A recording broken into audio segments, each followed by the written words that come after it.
1212, I go by the name of DJ What, and you're now listening to the original Jeek podcast. Let's go!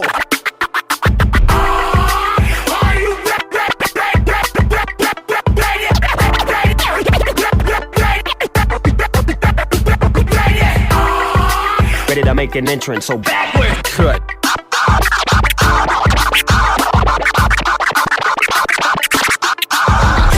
Come on, cut for me. Oh yeah. Whoa, slow down. Whoa, speed up. Fresh. Yeah, making me itch.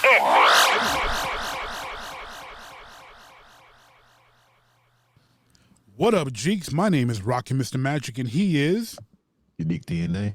And this is the original Jeek podcast. UNIQDNA, my man, what's up? What's up? I'm chilling. Are you excited? I'm excited. Yeah. It's Saturday night. Ain't nothing going on but the rent. But I'm not a song. I don't think so. You sure? I think that's a song. I think it's an old 80s song. Really old 80s song, really? Well, Okay. yeah. I'm going there. Oh wow. Okay.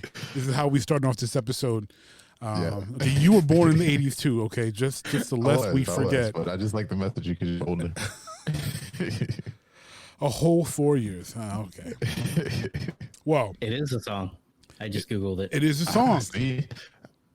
2 points for me. by Gwen Guthrie. There you go. Okay. Well, You should know that song. Ain't nothing going on but the rent. well, that's probably where I know it from. I don't recall every single thing from that decade. You do realize that, right? But I mean, Gwen Guthrie, you should know that one. Yeah, I should know that one. That is true. But we are mutually excited because we have with us a guest tonight for the first time, Viet Huynh. Viet is according to his Twitter page, he's a former engineer who makes custom toys and performs stand-up comedy. He is the co-host of the EMP Cast, a podcast about Avengers and X-Men comics. Viet, welcome to the show. Hello. Thanks for having me. It is our esteemed pleasure. So what we do is we have a very conversational pace. So we're just going to loop you in like you're just one of us. So, but to start, we're going to do a little Q&A portion with you so that our listeners can get to know you. But before we do that, I'm going to ask you just to share how people can find you, find your work out there on the social media. Okay. Pretty much everything is Comedian Viet. So comedianviet.com, at Comedian Viet on Instagram, Twitter. And then I also have a Twitch live stream where I do my custom action figures on Twitch. And that's twitch.tv/comedianviet. Great. Thank you. All right. So let's get started.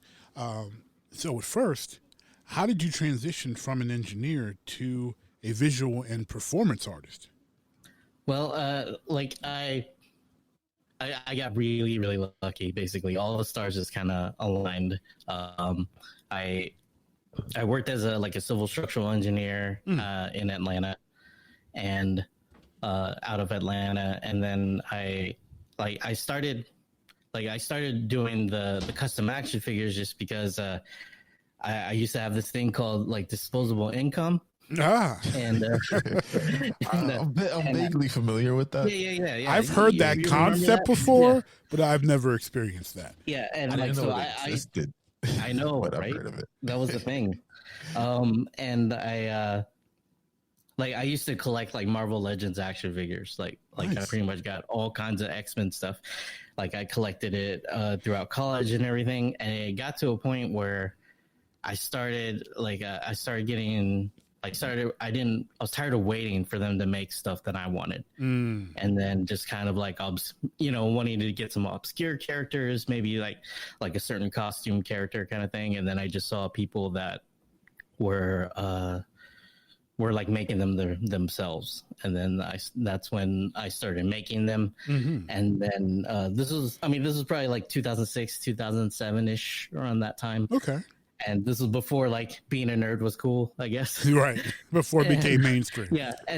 But then after a few years of doing that, people were asking me, like saying that, like, you should post these on like social media and stuff, right? I was like, really? Like, people want to see that? And then, and the next thing you know, like, ever since I started making them, I would post them online, and then people would start like paying me money to make stuff for them, and and it kind of started from there. And then, conventions started coming along, and I started making more and more different things, and that's how that came along. And then when with stand-up comedy, I was just like always a fan of stand-up comedy, but like I was always too scared to actually try to perform. And my best friend, who is now funny enough my sister-in-law, but cool. She for my birthday, she paid for me to take a class in Atlanta.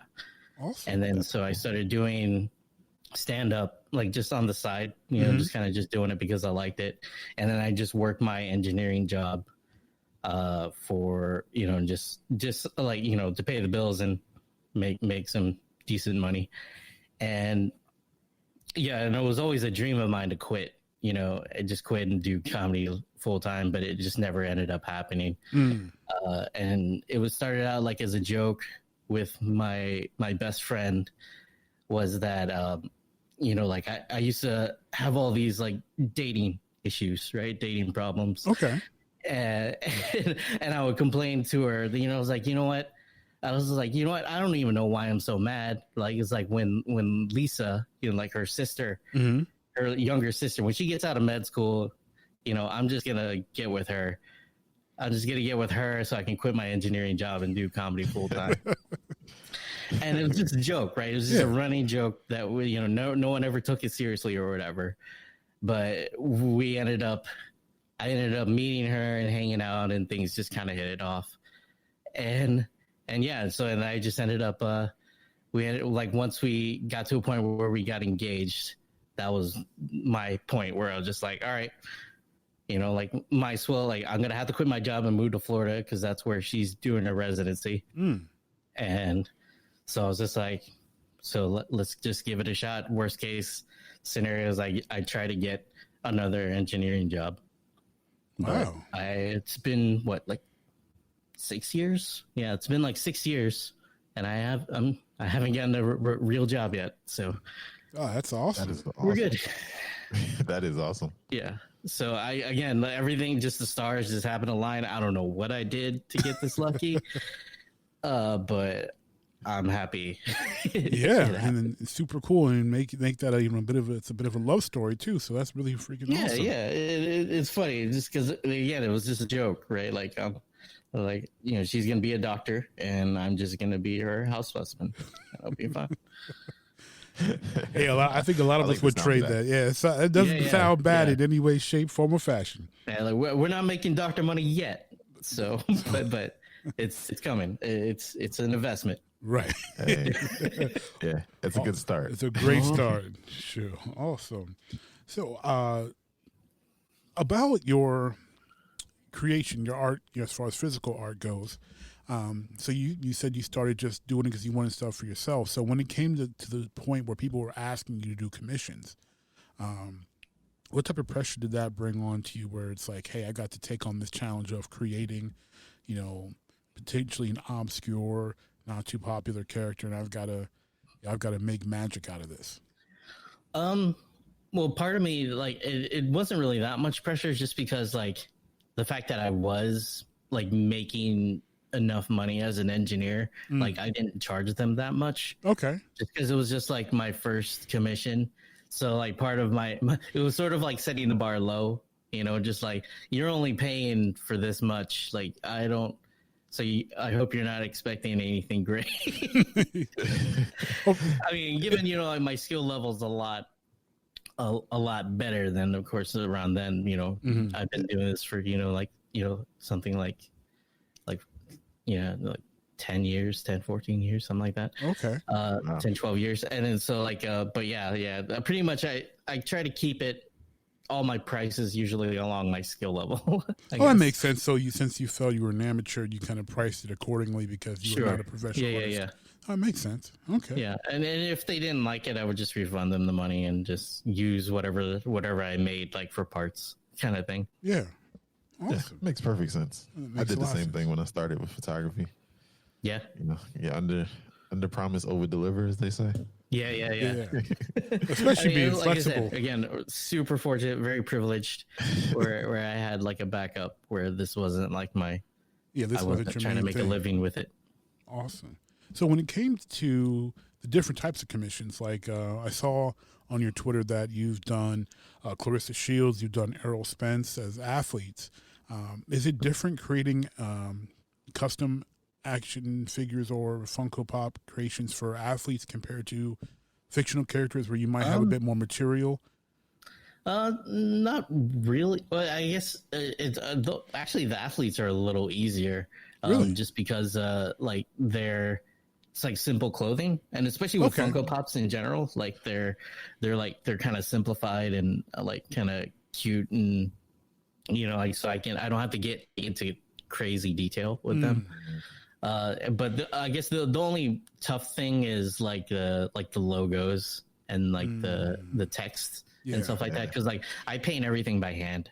Wow. So I have like maybe like an eighth of an inch of like a waistband that I have to like paint like T-Rex or like the truth, from like Aerosmith and like Clarissa Shields, but other than that, like it's they're actually pretty quick to do, just because it's less like sculpt work, because like I've done stuff that like where there's all kinds of like crazy armor or like all this kind of intricate like little details type things and a lot of layers, and usually it's just like if I just have to sculpt like some shorts and some gloves, like that's it's no pretty big deal. easy. Yeah, I didn't think about that. Like, I didn't think about that either. I'm thinking it's harder to capture real life compared to something that's drawn. Like if it was like an action figure, it might be slightly harder, just because like I have to get it's more of like a realistic look.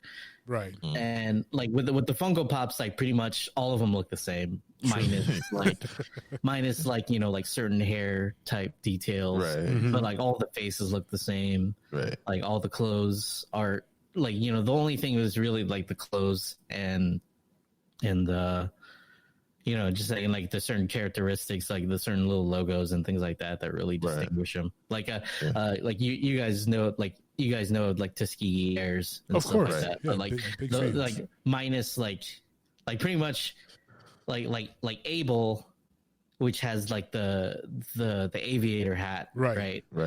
It's pretty much like the same as the Ayana Pop, just minus like some extra hair in the back, right? In that, but everything else is exactly the same. Yeah. And then same thing with Slip and all the other, and Omar and all of them just had the same body, just like a different different hairstyles. Either they have the aviator hat on, but they all got the jacket. It's all pretty similar. But the jacket and everything else was all details. The same. Yeah, but I never thought about that, like weapons and armor and all that stuff. Like, there's a lot of detail that goes into that. Whereas, like an athlete is like, it's just some shorts and exactly. Shorts, maybe a jersey, a Nike logo here, Adidas logo there. And if it does get like really, if it's one of those like a crazy logo or something, I'll just print it out and like glue it on there. Well, hey, whatever works. Yeah. Oh, that's awesome. Cool. That's really cool. So back to the comedy part. You mentioned you really enjoy comedy, so you fell into it. That's not an easy art form to undertake at all. Like I used to be an associate pastor, so I know what it's like to have to speak in front of a lot of people and maintain their attention and sometimes make them laugh. It's hard enough to get people to be relaxed and laugh for, an hour, 45 minute to an hour sermon. I can't imagine having to make people laugh continuously for a 10, 15, 20, 45 minute, an hour long set. What is that like for you? I mean, like I was lucky, and one thing is with taking the class is that your first performance is performing in front of like pretty much all you and your classmates, like nothing but friends and family. Okay. So everybody wants you all to be good, right? Or like so it was really supportive. Like as my first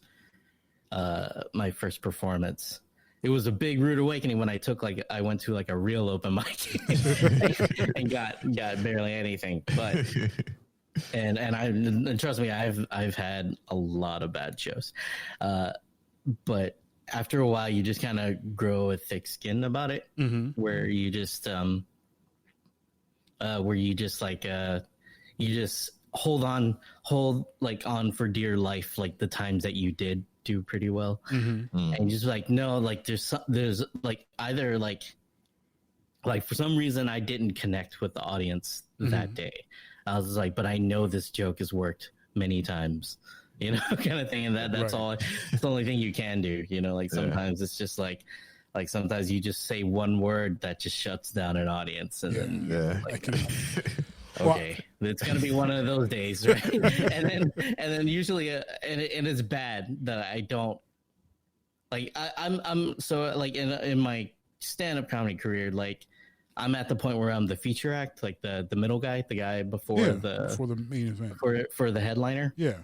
So it was sort of one of those things. Again, like kind of seems like my whole life revolves around setting the bar low, and just being like, you know what, like they didn't pay to see me anyways, and then like I would just kind of go on autopilot and I would do my jokes. Like do the jokes that I was gonna do, and if I got a reaction or not, you know, like I did my allotted time, so I can get my money, and then I'll just walk off in shame. Every once in a while, though, like you know, like I can win them back, but most of the time I do. But still, that's a pragmatic approach. Yeah, but it's fun. Yeah, you just grow a thick skin about it, you know. I guess and.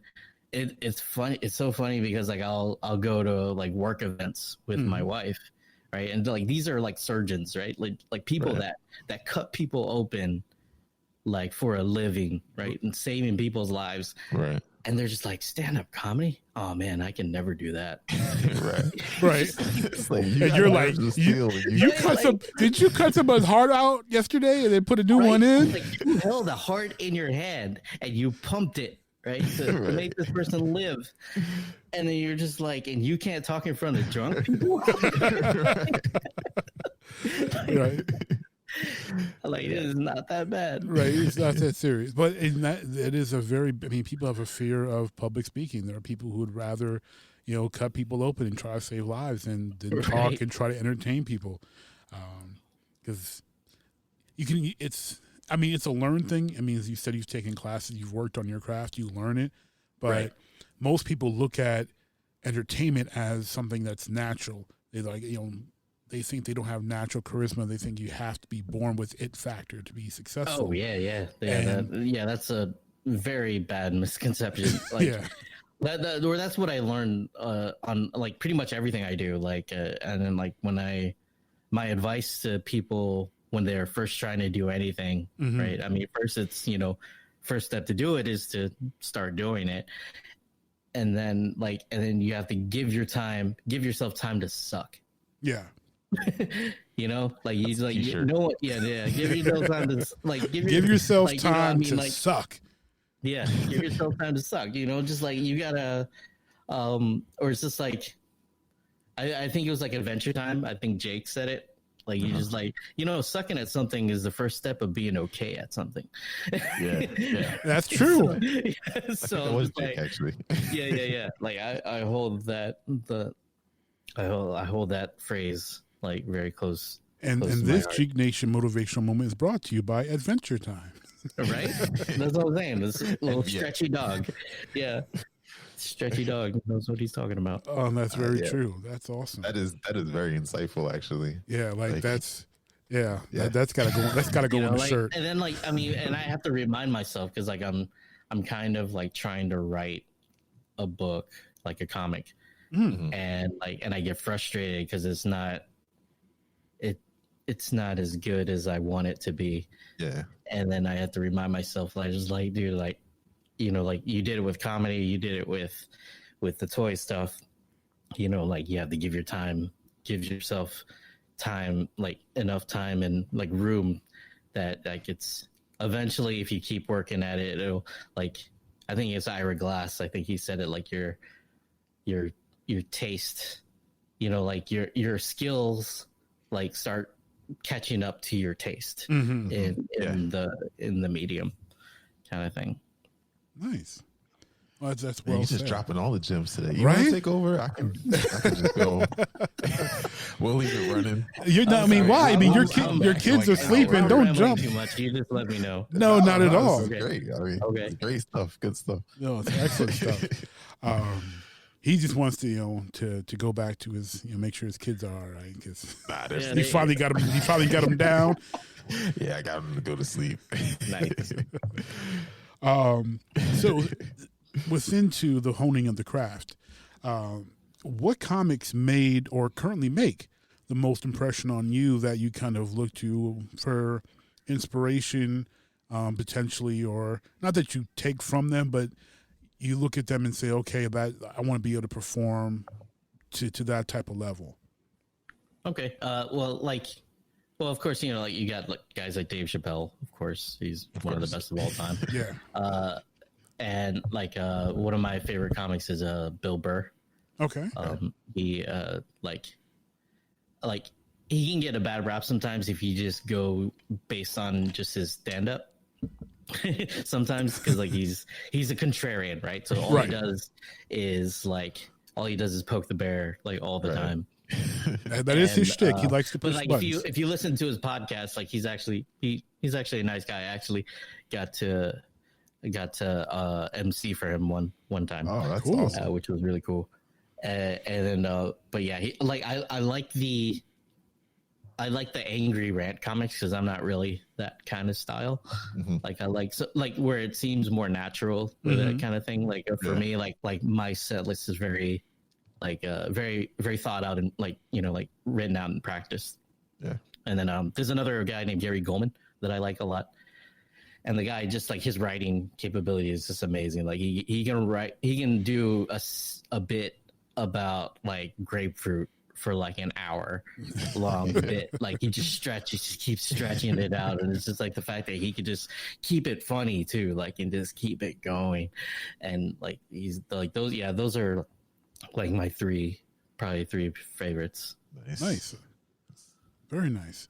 So when my humor is just more of like my personal, like kind of personal stories, or just like it's more of like just talking with people, and then once if I get a laugh out of whatever story, anecdote kind of thing, and then that's kind of where, and then I try that on stage, and then just try to make that into a bit. Okay. Yeah. So that's cool. Oh, well, that's gotta hamper you a little bit with COVID then, because everyone's kind of it's kind of hard to make new material if you're not talking to people. Just because like this is one of those things where, or it's sort of a joke in itself, where I just like I used to count on, because the fact that I stay at home and I make toys all day, right.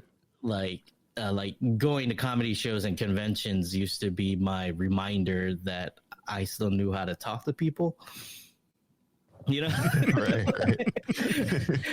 And it's like you're not a hobbit. Yeah, exactly, right. I was just like, this is like the perfect setup for like a super villain, right? Where I was like, oh, they all laughed at me. The toy man shall get you. Yeah. Turn into the toy master or something like that. Yeah, toy man. Yeah. And like another that, and the fact that like I do make toys, which means I have a lot of action figures, or I have a lot of piles of like dismembered toys, right? Like, so like, is it Sid on Yes, Toy Sid Story. from Toy Story. Yeah, First thing I thought about. I'm basically Sid. Toy Story. Frankensteining together like, toys. Yeah, and like I have like these bins of like sorted like just heads and arms and body parts, and I was just like, I hope I'm never accused of being a serial killer. Yeah, because they're gonna come into your spot, and be like, okay, Yeah, toy like, heads. we see that arms. he practiced using these toys, And he's even organized. Look, he's got heads in this bin, legs, and then arms, and exactly torsos here. And I really made I learned this the hard way. Saying something like over the phone, where it's just like, hey, like keep an eye out. Like I got some heads coming in the package, like in the mail. And then like saying that out loud at a grocery store is not will get you some weird looks. All of a sudden, the FBI show up at your house. Yeah. I'm like, Yeah, you got the like old ladies in the corner, like on Right. the phone, like that guy over there. He's on the phone. and I'm like, Get his no, license plate. I make custom action figures. He said heads on the phone. He's got heads coming to him. His Yeah. license plate number is Right. Yeah. I can see a whole bunch of Karens on the phone list. Yeah. Him Hello, right officer. there, officer. Yeah. Yeah. There's a Mexican that was. Yeah, because they probably assume I'm Mexican. I forgot you guys live up north. You guys don't deal with that stuff. Oh no, but up here it's they're not confused for Mexicans. It would be either Puerto Ricans or everybody's Puerto Rican. and Dominican. or Dominican. Yeah, I'm from Detroit. Okay. Not exactly full of Hispanics. It's not a very big Hispanic population area. Moved to Pittsburgh, and then from Pittsburgh moved to the Lehigh Valley, which is north of Philly.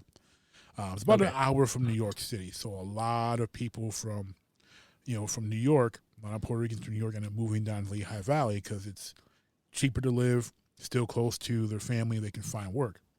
So I move over here. I'm 14 years old. People are just jabbering at me in Spanish. Now, I happen to love Spanish, but I don't speak it. And I know very little. I'm just like, just blah, blah, blah, blah, blah. I'm like, all I heard was all day in basketball. Yeah, I play ball all day. And they're like, oh, you're not Spanish. I'm like, nah. They're like, oh, I swore you was Dominican. And I'm like, I'm from Detroit. Like, Yeah, I used to get that all the time. It didn't help that I spoke Spanish. I used to get that all the time. It was just like, be talking to me in Spanish, and then I'll respond, and they just keep going, and I'm like, did they hit that part you don't know? Yeah, because like, and like I spoke Spanish pretty well, so I knew most of the basic words. But then like when they would start really going in, I'm like, yeah, I don't know what you're saying. They get that. You were just doing so good. Yeah, they give him that Chris Tucker, Monoso, Spinato, Delito, Derato, Deratos, and you're like, yeah, right. Yeah, or they start going really fast, and you're like, huh? Like, wait. I got to give my brain time to take it. you got to translate. Spanish, translate it to English, and then translate it back to Spanish, and that takes a little bit of time. It's like, You ain't I'm lying. buffering. I can see the buffering in your head. Right? It's just like, Oh, man. that's great. But yeah, that's what we get up here a lot. We get a lot of the Dominican or Puerto Rican or both. You're mixed or both. All right. Yeah, or you mixed. To your other activity, the EMP cast. So it focuses on the X-Men and Avengers, and you kind of mentioned that you were a Marvel guy. I was wondering why those two specific teams. Well, it's an EMP cast is I guess it's just the Twitter name for Earth's Mightiest Podcast.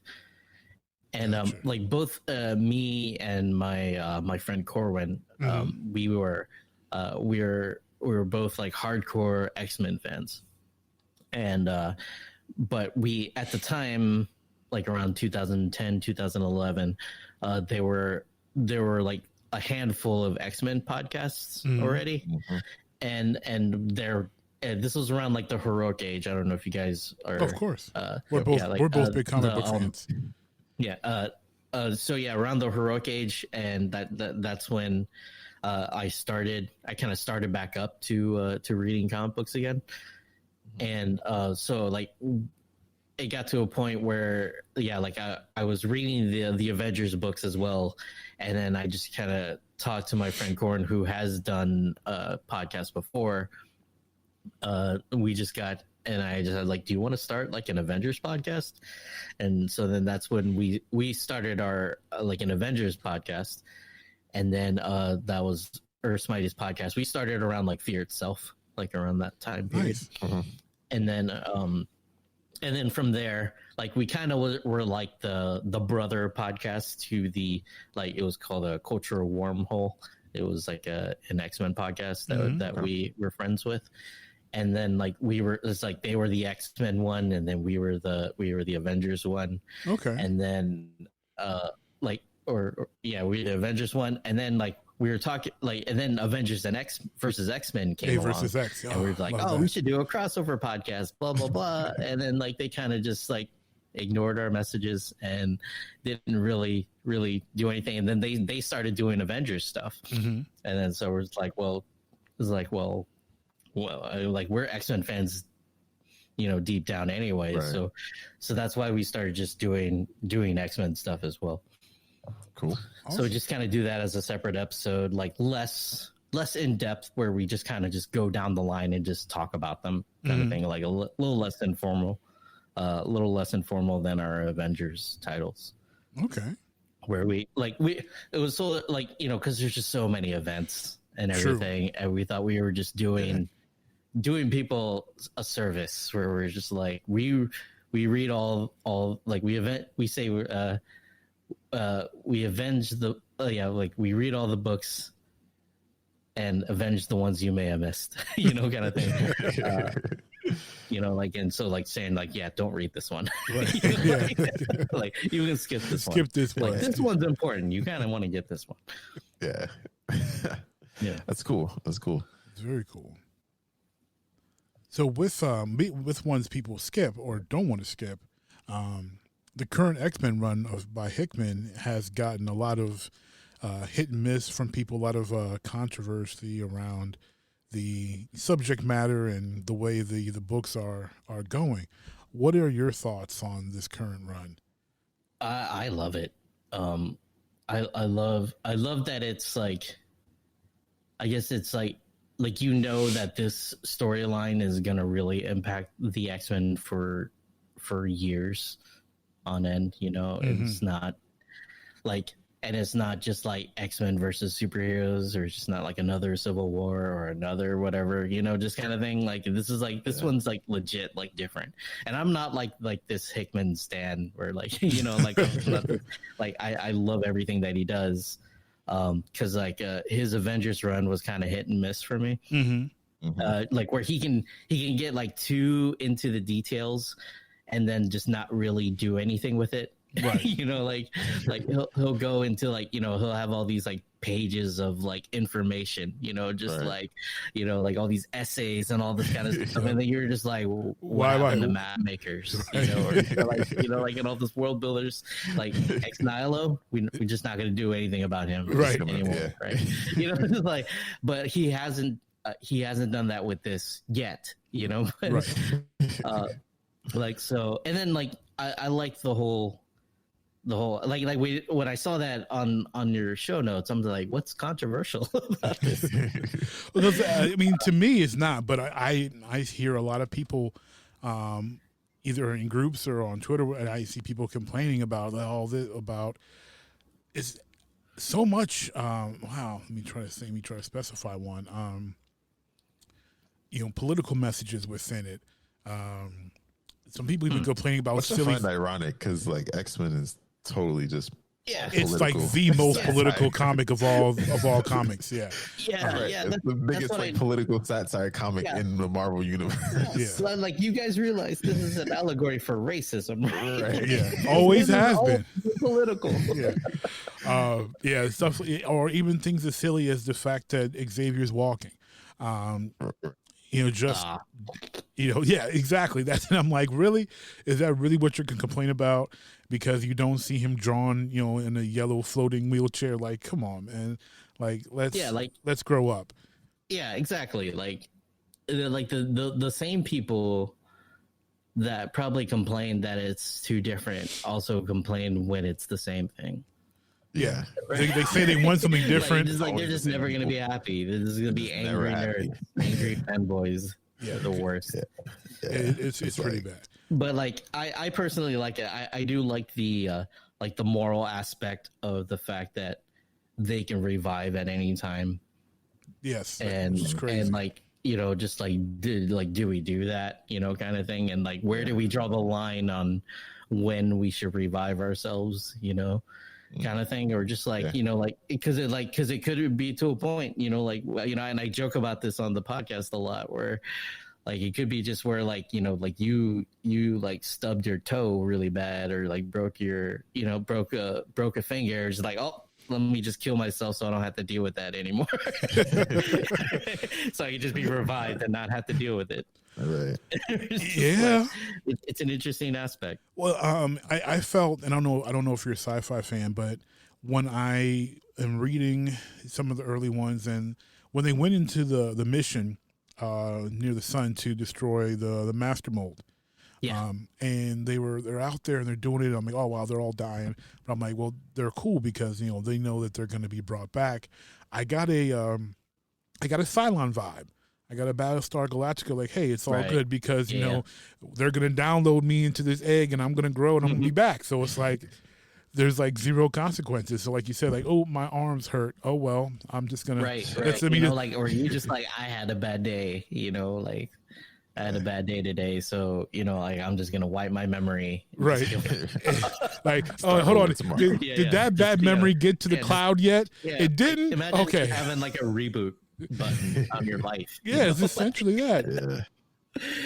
Like it was really like, okay, it's such an interesting concept. So I was like, how do you, if you have that new to your life, like something like Wolverine's always has, he keeps on coming back and he's living forever. But these other mutants that are not used to being invulnerable in such ways, like you would think some people would be trying to even abuse it, just like having fun with it. Like, hey, I'm going to jump off this cliff and see how long it takes, or what I remember. Do I remember the fall? Do I remember the splat? Like, right. And knowing my personality, be like, knowing my luck, I'd be like it'd be that one time. It would be like I would be Kitty Pryde, like in Marauders, where it's like, she can't get into Krakoa. Oh, we can't revive him for some reason. I don't know why. It's just not working. Yeah, we tried. Yeah, it's just not working. She has the worst luck in this run too. It's like, and Marauders is my favorite. Marauders is your favorite of X books. Yeah, I dig it. Especially the early issues with obviously Sebastian Shaw, making his power plays. Mm-hmm. I don't know why I love Shaw. I always have. He's a terrible character. He's a terrible person. He's such a bad shit. Yeah. But he's got such swag. He's supremely confident. I was just gonna say that. I was like, I think he just like his swag. I do. I love his swag. He's a great villain. He always thinks he's gonna win.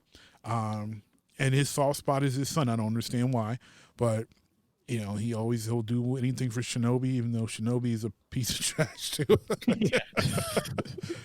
Like I always dug Shaw, and he's got terrible hair and those mutton chops. I don't get it, but I love the guy. Oh man, it's terrible. It's terrible, but I do love him. What are your hopes for the rest of Hickman's run? Where do you think it's going to come to a conclusion?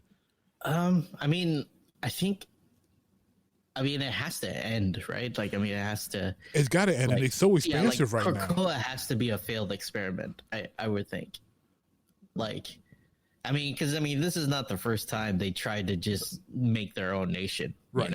or set up their own island. Like, that never works. And so, I'm just, I don't know how they're gonna go about doing it. So, that's another thing I like about this book this series is I have no idea where the direction it's gonna go. Like what's not like, predictable at all. Yeah, it's not predictable at all. Like No. I have no idea what's going on. And I think Hickman's gonna throw us for a really big loop, because from what I'm getting, it looks like they're setting up for Apocalypse to make everything fail. But I think for once, Apocalypse is not going to be the thorn in everybody's back like they generally make him. I think it's going to come from somewhere completely unexpected. And if that happens, I'll be really, really intrigued to see where they go. Yeah, like good Apocalypse is weird. Yes. Like good guy Apocalypse, you just like wait. They had him self-serving as always for a while, which I got, but his self-service being pretty neutral for the most part and not damaging was like, no, this, like something's up. something is wrong here. How long can you keep this up? Like, All that. Yeah, we're watching you, buddy. Like you're Apocalypse still. yeah. Like, you're up to something. I don't know. So Mirage is the one you like the most. Which one would you say you like the least of the different series? I think. And why is it New Mutants? Oh, you don't like New Mutants? No, I'm just. No, actually, the one I like the least, even though like it's still pretty good, is probably Excalibur. Okay.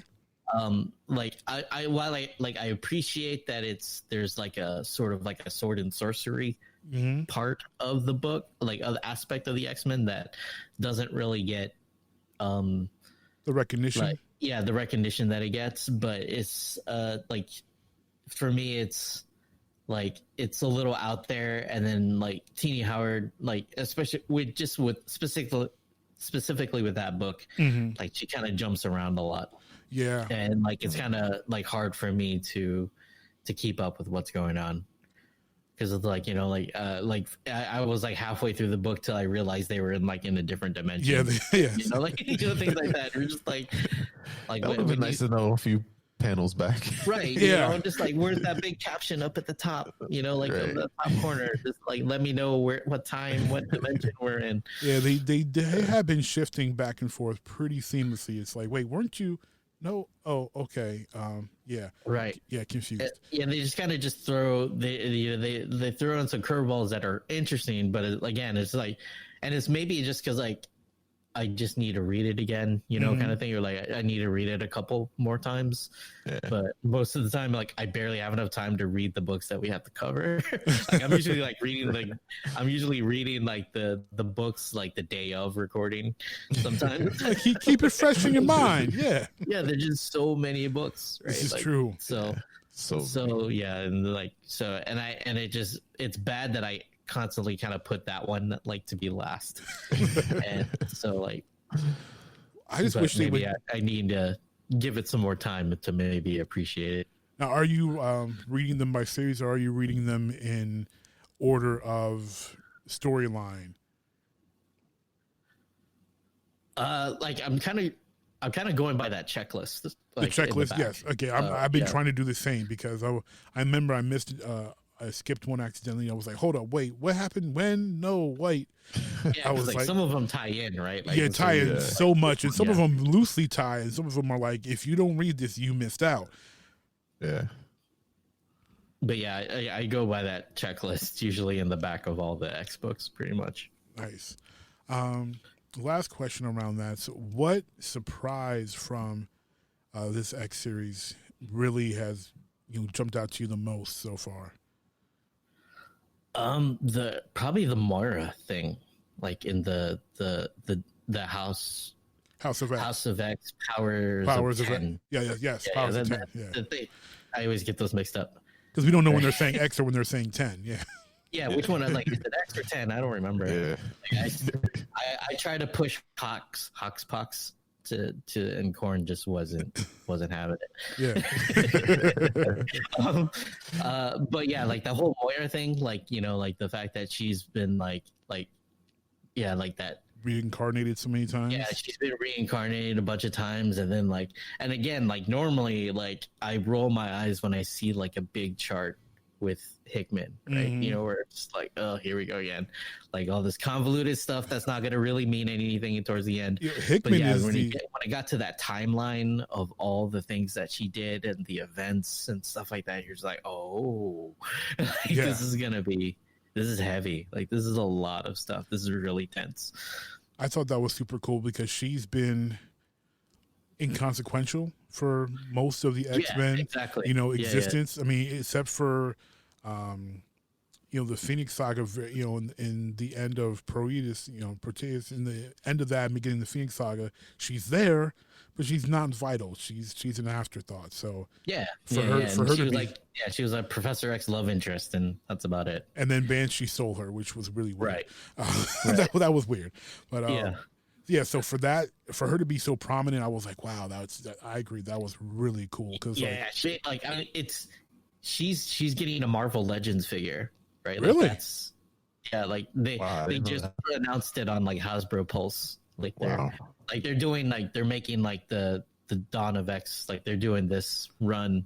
They're making that Moira, and they're making the Professor X with the helmet. Yes, I love that.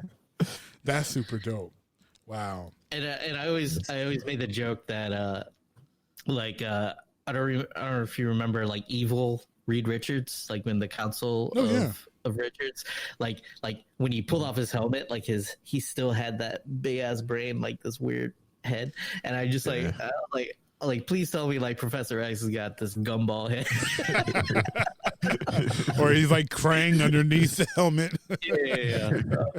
No, but no, he doesn't. But it'd be funny as hell. That would be really funny. Wow. The more you talked about the Hickman's idiosyncrasies, the more and more it feels to me he's the George R. Martin of comics. Like, he is always thrown in so many details, and it's like, are you going to do something with this or not? And so much often it's not.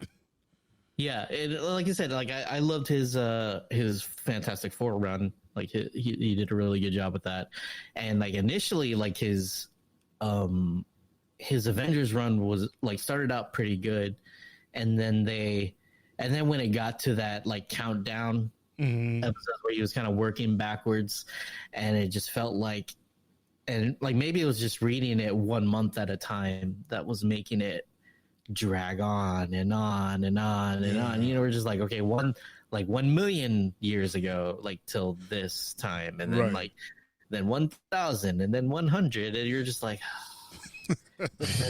just get it over with. Like do something, and one of our listeners who like absolutely hates like Hickman. And like he'll just say like, and he does have a point. I kind of agree with him sometimes, where he's more story driven than character driven. Okay, right? Like where he doesn't, like with his Avengers run, minus like some cool, really fun cannonball like sunspot moments. Like he doesn't, like it's more plot driven than character driven. Like you can pretty much put in any other characters in there, and it wouldn't really matter. That's very true.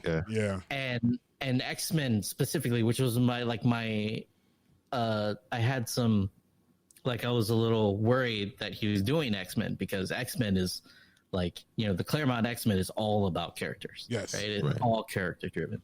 So like if you don't, like, if you just make it all about story, you're just gonna, but like, I think just because like other writers are also involved, I think he's been able to take care of that. That's a great point, because he does have the tendency to treat all the characters like placeholders, and you can't. You like can't it could be anybody. It could be Howard the Duck. Hey, I love Howard the Duck. Fine. But you can't do that with X-Men, because the characters are so important and vital to anything story-wise, and they're so different that you can do that with Avenger stories, because there's so many Avengers. You can literally place, except for the vital like 5, you can place anybody up in there and tell the exact same story. But with X-Men, you really can't afford to do that. And do it justice. And just in general, like X-Men fans are crazy. And, and they wouldn't let that happen, I guess, or they would definitely let him know if he wasn't doing it. And to be fair, he probably is like in the X-Men book. I think it is really story driven, and like, but it's with the help of all the other writers in everything. Like they're the ones that seem to have a good grasp of all the characters, and they're writing them really well. Definitely, especially since Cyclops is still hoeing around, because that's This guy, right? How does he get written to like every woman is becomes Cyclops? Like Colleen Wing, obviously Jean, then Jean's clone Madeline Pryor, and Emma Frost. And it's like, what woman hasn't Cyclops gotten with yet? It's like him and Peter He's Parker. the all-American boy. He's all-American. I guess. He's the mutant white privilege. Yeah, literally. It's like, I think Kitty's the only one. Remember we talked about even with the when they wrote in, them being descendants of Egyptian gods and oh my god, yeah. I can't. Family. I tried to block that from my memory. I'm like, what? The Summerses are descendants of Egyptian king pharaohs now? Okay, sure. That's the Summers are the walking privilege of the Marvel universe. Well, that is going to conclude our interview. Get to know Viet portion of the show. So, Jeeks, we appreciate you listening through here. And if you haven't joined us on social media yet, why not? We have a growing and fun Facebook group waiting for you.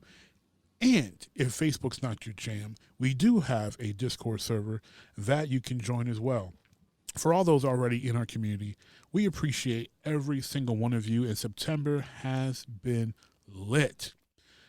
We got a nice little fight for a top spot, so we're going to see what happens. We got like a week left, so keep on posting.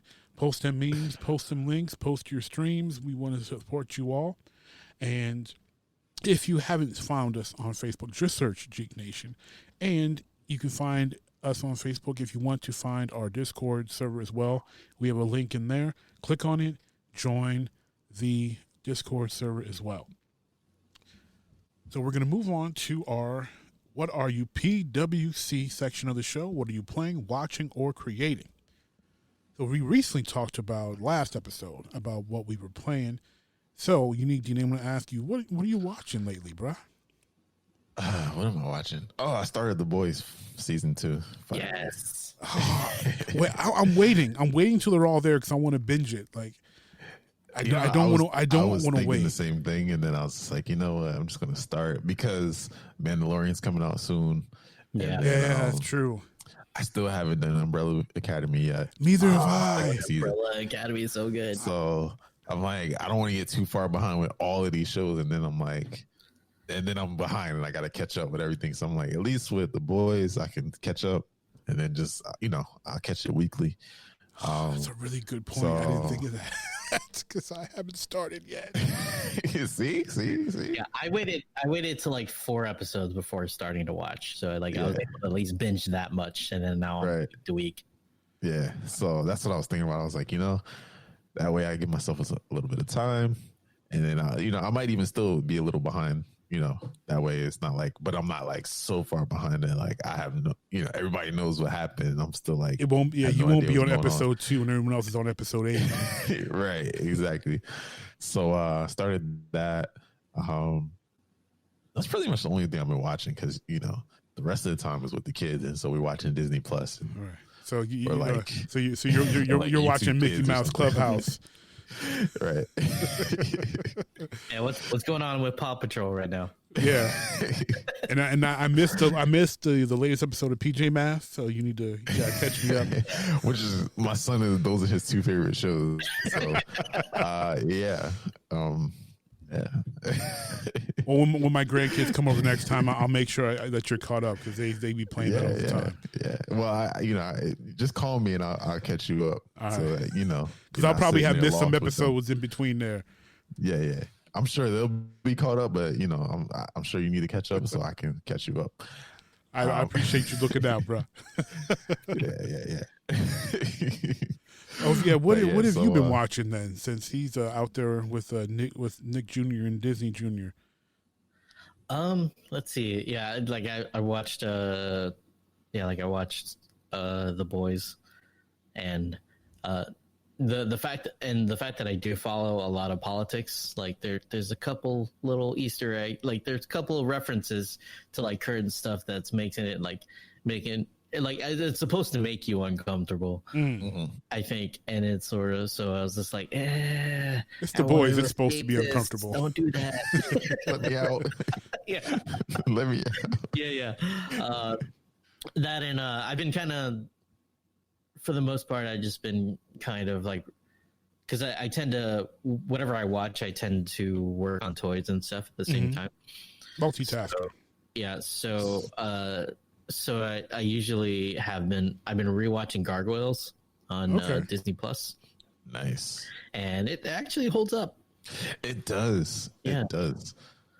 When I first got Disney Plus and I saw it on there, I was like, I wonder how well it aged. But it actually aged really well. You were hyped. You were so hyped for that. I was super hyped. Oh, yeah. But then like, you know how you get hyped, but then you start watching and you're like, oh my God, this is terrible. Yeah, like X-Men the animated series is not good. What? It's good. It does. It's fantastic. You don't think so? That's the first thing I watched when I got Disney Plus. I went to X-Men the animated series. I pressed play. I watched every bit of season 1. I love it. Love it. Yeah, I don't know. I don't know what it was. I was just like, It's still the second best adaptation from comics to animation, and I've never seen any animation be as close as to the comics, especially like Days of Future Past. I'll give you that. Or even the Phoenix Saga. Like, it was well done. Now, the last season was terrible when they changed studios and everything. It looked terrible. The writing was terrible. But the first 3 seasons were fantastic. I can't put any other animated comic show over that except for Batman the Animated Series. Well, yeah, Batman's in another level. Yeah, that thing. Like, I'm at the part of the Gargoyles, like in the later seasons, where I don't like really remember. Where there's like a gargoyle, like KKK, basically. Yeah. What is? See, I wasn't a Gargoyles fan, so I definitely didn't get that far. Man, wow, you were missing out, bro. You were missing out. I mean, I told you that before, but it got really weird. Like to the point, like they're wearing like hoods and everything. Like it is. Yeah, it was really, that part was weird. It was like, but weren't they were like religious affiliated or something, right? Yeah, exactly. Like they were, they're just like this, gargoyle hate group. Were they they were like kind of like druids or something? I don't know, but okay. Yeah, it was super weird. That part was weird.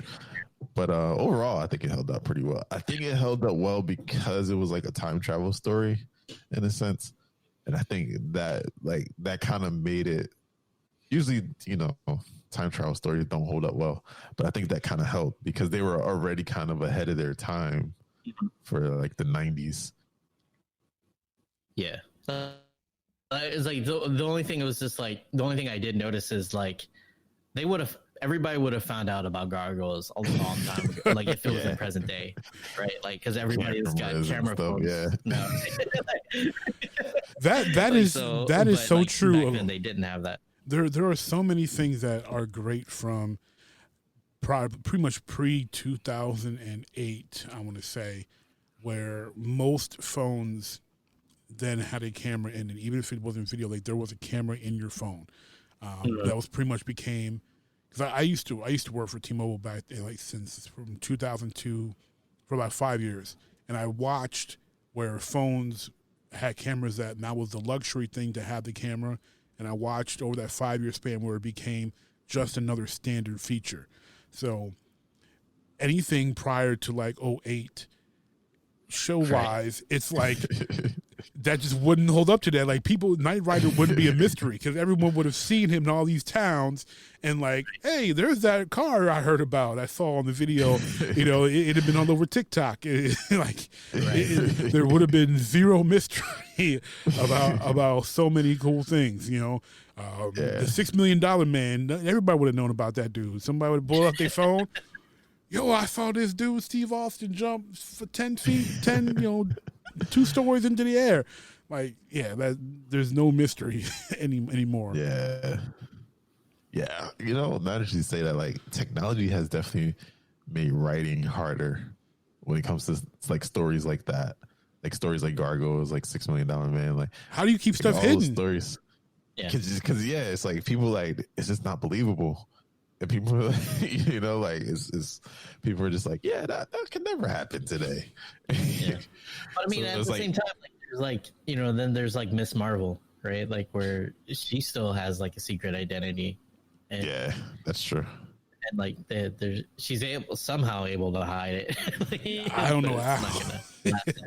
I don't know. Yeah. I don't know. I mean, like Flash, Flash works. Gargoyles thing though. But Gargoyle is too hard. Like Flash can hide himself because he's so fast, but something like Gargoyles, Teenage Mutant Ninja Turtles, Gargoyles. I mean, it was hard for the Turtles to stay, incognito in the 80s. So, with April O'Neil being on, I think the Turtles I think they could pull it off.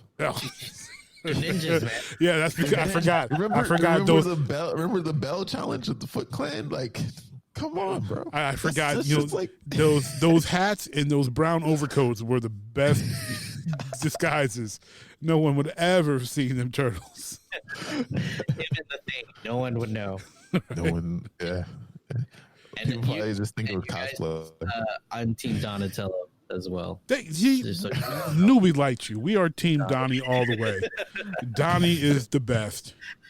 Team Donatello up in here. That's what I'm talking about. I have to say this though. I saw the picture from some of the boys promo. Somebody posted on Twitter and they're like, "Who is this guy?" And they're like watching. They're like, "Who is this guy?" I thought he was. And they're like, "Is he part of the writing team?" And because he wasn't very recognizable. It's the guy that played Homelander. And I'm like, that's Homelander? Like, no way. I look closer and I'm like, oh snap, that is him. And he's got glasses on and his hair is like slightly, and he doesn't look like him. And I'm like, it's like Clark Kent. Right? I'm like, okay, this whole Superman disguise thing I've been bashing for my entire life, maybe it works for some people. Like, okay. Wow, I really did not recognize him at all. Yeah, like, was it someone? There was a meme going around like a year or two ago of like Zooey Deschanel, like where she was wearing like her glasses and had like her bangs up, and then it was like stylized and she looked like completely different. And then you're just like, I remember that. Yeah, like. I guess the Clark Kent Superman thing actually works. I mean, I did not know that she was the chick. Like I knew she was. It was her. Like I didn't put it together. I knew she was an elf, and then I saw her. What is the show? New Girl, Good Girl, something like that. New Girl. Okay, so I seen like a clip from that, and I was like, and I'm like, she looks like kind of familiar, and I'm like, I just couldn't place it. And my wife looks at her and goes, "Oh, that's the girl from Elf." And I'm like, "No, that ain't her." She's like, "No, that's her, Zooey Deschanel." And I'm like, look at my phone. I stand corrected. Okay, all right, that indeed is her. I can't knock the Clark Kent thing so much anymore. Like some of these people can pull it off. Mm-hmm. Yeah, I think we all need to apologize to DC for bashing them for all these years. Well, I mean, hey, they've bashed themselves a little bit because they know it's silly to an extent, but especially because he writes about Superman, and so it's like it's even more out there. But then that's the Peter Parker thing too. Except for at least he had a mask. Like, hey, this guy's always taking pictures of Spider-Man and that no one else can capture. No one else is ever there. Somehow he always knows. Somehow he's always there. Always there. That was so weird. It's like the old Bruce Wayne joke. It's like, hey, whenever Batman shows up, you're never around. Yo, and the fact that he's never been discovered by anybody figuring it out, like, come on, like, I mean, there's only the top 1% is in that super money range, and 1% of that 1% that can afford to be Batman, right? Yeah. And only 1% of the top 1% can afford to be Batman. So it's like it's not hard to figure out who Batman is. How many of that 1% and 1% lives in Gotham? If that happened in present day, I'd be like, okay, Jeff Bezos. Right. Bill Gates, Jeff Bezos, Elon Musk. Yeah. That's about, and one of those princes out in Saudi Arabia. Like, you know, like that's it. Those are the 4 people that can be Batman. It's like, come on. And then, I like as a progressive, as someone like on the left. I won't delve into it, don't worry, guys. But like, it kind of, I hate that my politics started ruining Batman for me. Like, why didn't you build a hospital, bro? You know, just where, just like, you know, it's like, you know, like if it's like, it's sort of like Batman wouldn't need to be there if we had universal health care. Well, they need it. Again, I won't delve too deep into it. It's funny. It reminds me of the that comic that you posted, Magic. Remember? It was like which one? I'm trying to. It was like Batman. It's like Batman, Wonder Woman, and they were like in a text feed. And she was like, yeah, the heroes. The text messages from heroes. Yeah. That was a great one. And she was like, he was talking about all the villains, and she's like, yeah, they're all like crazy, right? And he's like, yeah. And then he said something about like they're like, you know, mentally, they have mental illness or whatever. And she's like, well, you know, if you just like basically like if you donated to the hospital, she's like, if Arkham helped these people, they probably would be better. Yeah, or like if Bruce Wayne just paid his fair share in taxes, there'd be villains. Like there'd be less like bank robbers, you know, because everything would be fully funded and no one would have to rob anybody. Oh yeah, that's what it was. It was Mr. Freeze. It was Freeze. Yes, that was it. It was Mr. Freeze. They're like, why is Freeze bad? Well, his wife was dying and because they needed money for the research. Well, why didn't you pay for it?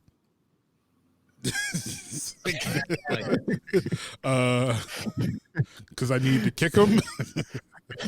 Because he's evil. It's like, he stole the stuff to fund the research to save his wife. Oh, bro, why didn't you pay for it? Like, and I can understand. You have to just suspend your disbelief and just an interesting story, and then blah blah blah. However, if the Justice League wasn't always putting everything that they blow up and damage onto Batman's tab because he's the only one with money, they'd be like, yeah, the Justice League's gonna pay for it, and Batman's like, what? Because I'm the only one here who's got any money. Who's paying for this? That's a burden. You know, it's kind of funny that he's the only rich one in the Justice League when you think about it. Well, him and Luthor, but as far as like mainstays, yeah, he's the only one with money. Oh no, no, Oliver Queen, but he's the one who's supposed to be doing all that, and he ain't doing it either. Yeah, he's not either. Yeah, he's another one. And his character is like, the thing about his character is he is liberal. He's supposed to be out there giving all the money out. And he don't be doing it. He likes to shoot people with his arrows. We someone just be like, pay your taxes. Oh, if you're Batman, which is paying taxes. Because Gotham is in horrible shape. I mean, let's just keep it real.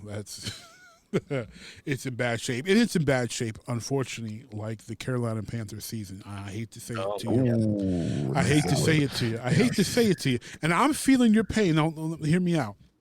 I'm not a Panthers fan. But Christian McCaffrey is on my fantasy team. Oh, no. That's even worse. Yeah, so him on the IR really hurts. I beat you. I beat you week 1. So you got lucky. You got lucky. I couldn't wait to see you again in the playoffs, but now Yeah, I don't just claim victory now. I don't know what's going to happen because McCaffrey's out. Is there any hope for you as a Panthers fan yet for the Carolina Panthers season? This season? No. I mean, like, you know, like, I know that the whole like tank for Trevor is a thing going on. Yes, it is. Part of me thinks it's gonna happen anyways, but I'm still like, I'm one of those guys like nah, man, you can't just purposely lose, you know? Like, I mean, they're gonna do it anyways, most likely. But like, Right. But at least I already came into the season knowing it was gonna be like, knowing it was gonna be a rebuild year, you know, just because like coach, like pretty new owner, right? New owner, and then like, I mean, the offensive line was garbage last year. Poor Cam. And the defense was even worse. And then we lost, and then Luke Kuechly and that was a shock retirement. Yeah, Luke Kuechly left, and even then he wasn't playing his best, but he, like, you know, he's still one of the best players. And you know, watching this season, like their defense was a lot of problems still. So like, it's just going to be a rebuild year. So it's just like any win I'll celebrate, but and I'll also watch them. But and then I don't know. There's just something about the Panthers where they don't seem to like Clemson players. Yeah, they don't have a tendency to draft them. But Yeah, it seems I like don't know Trevor what it Lawrence is is. such a give. And then like, I mean, and being the Clemson fan, I would love for Trevor Lawrence to be a Panther. Yeah. But I don't know. Like, part of me is like, like Carolina Panthers will find a way to win just enough not to draft them, because for some reason they just don't like Clemson.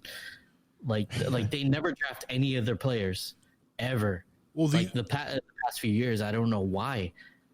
Well, the only two worst teams really are the Jets and the Giants, and the Giants and the Jets both recently drafted quarterbacks, in Darnold and Jones. Like, would they draft another quarterback? It seems to me like it's perfect for Lawrence to fall in Carolina.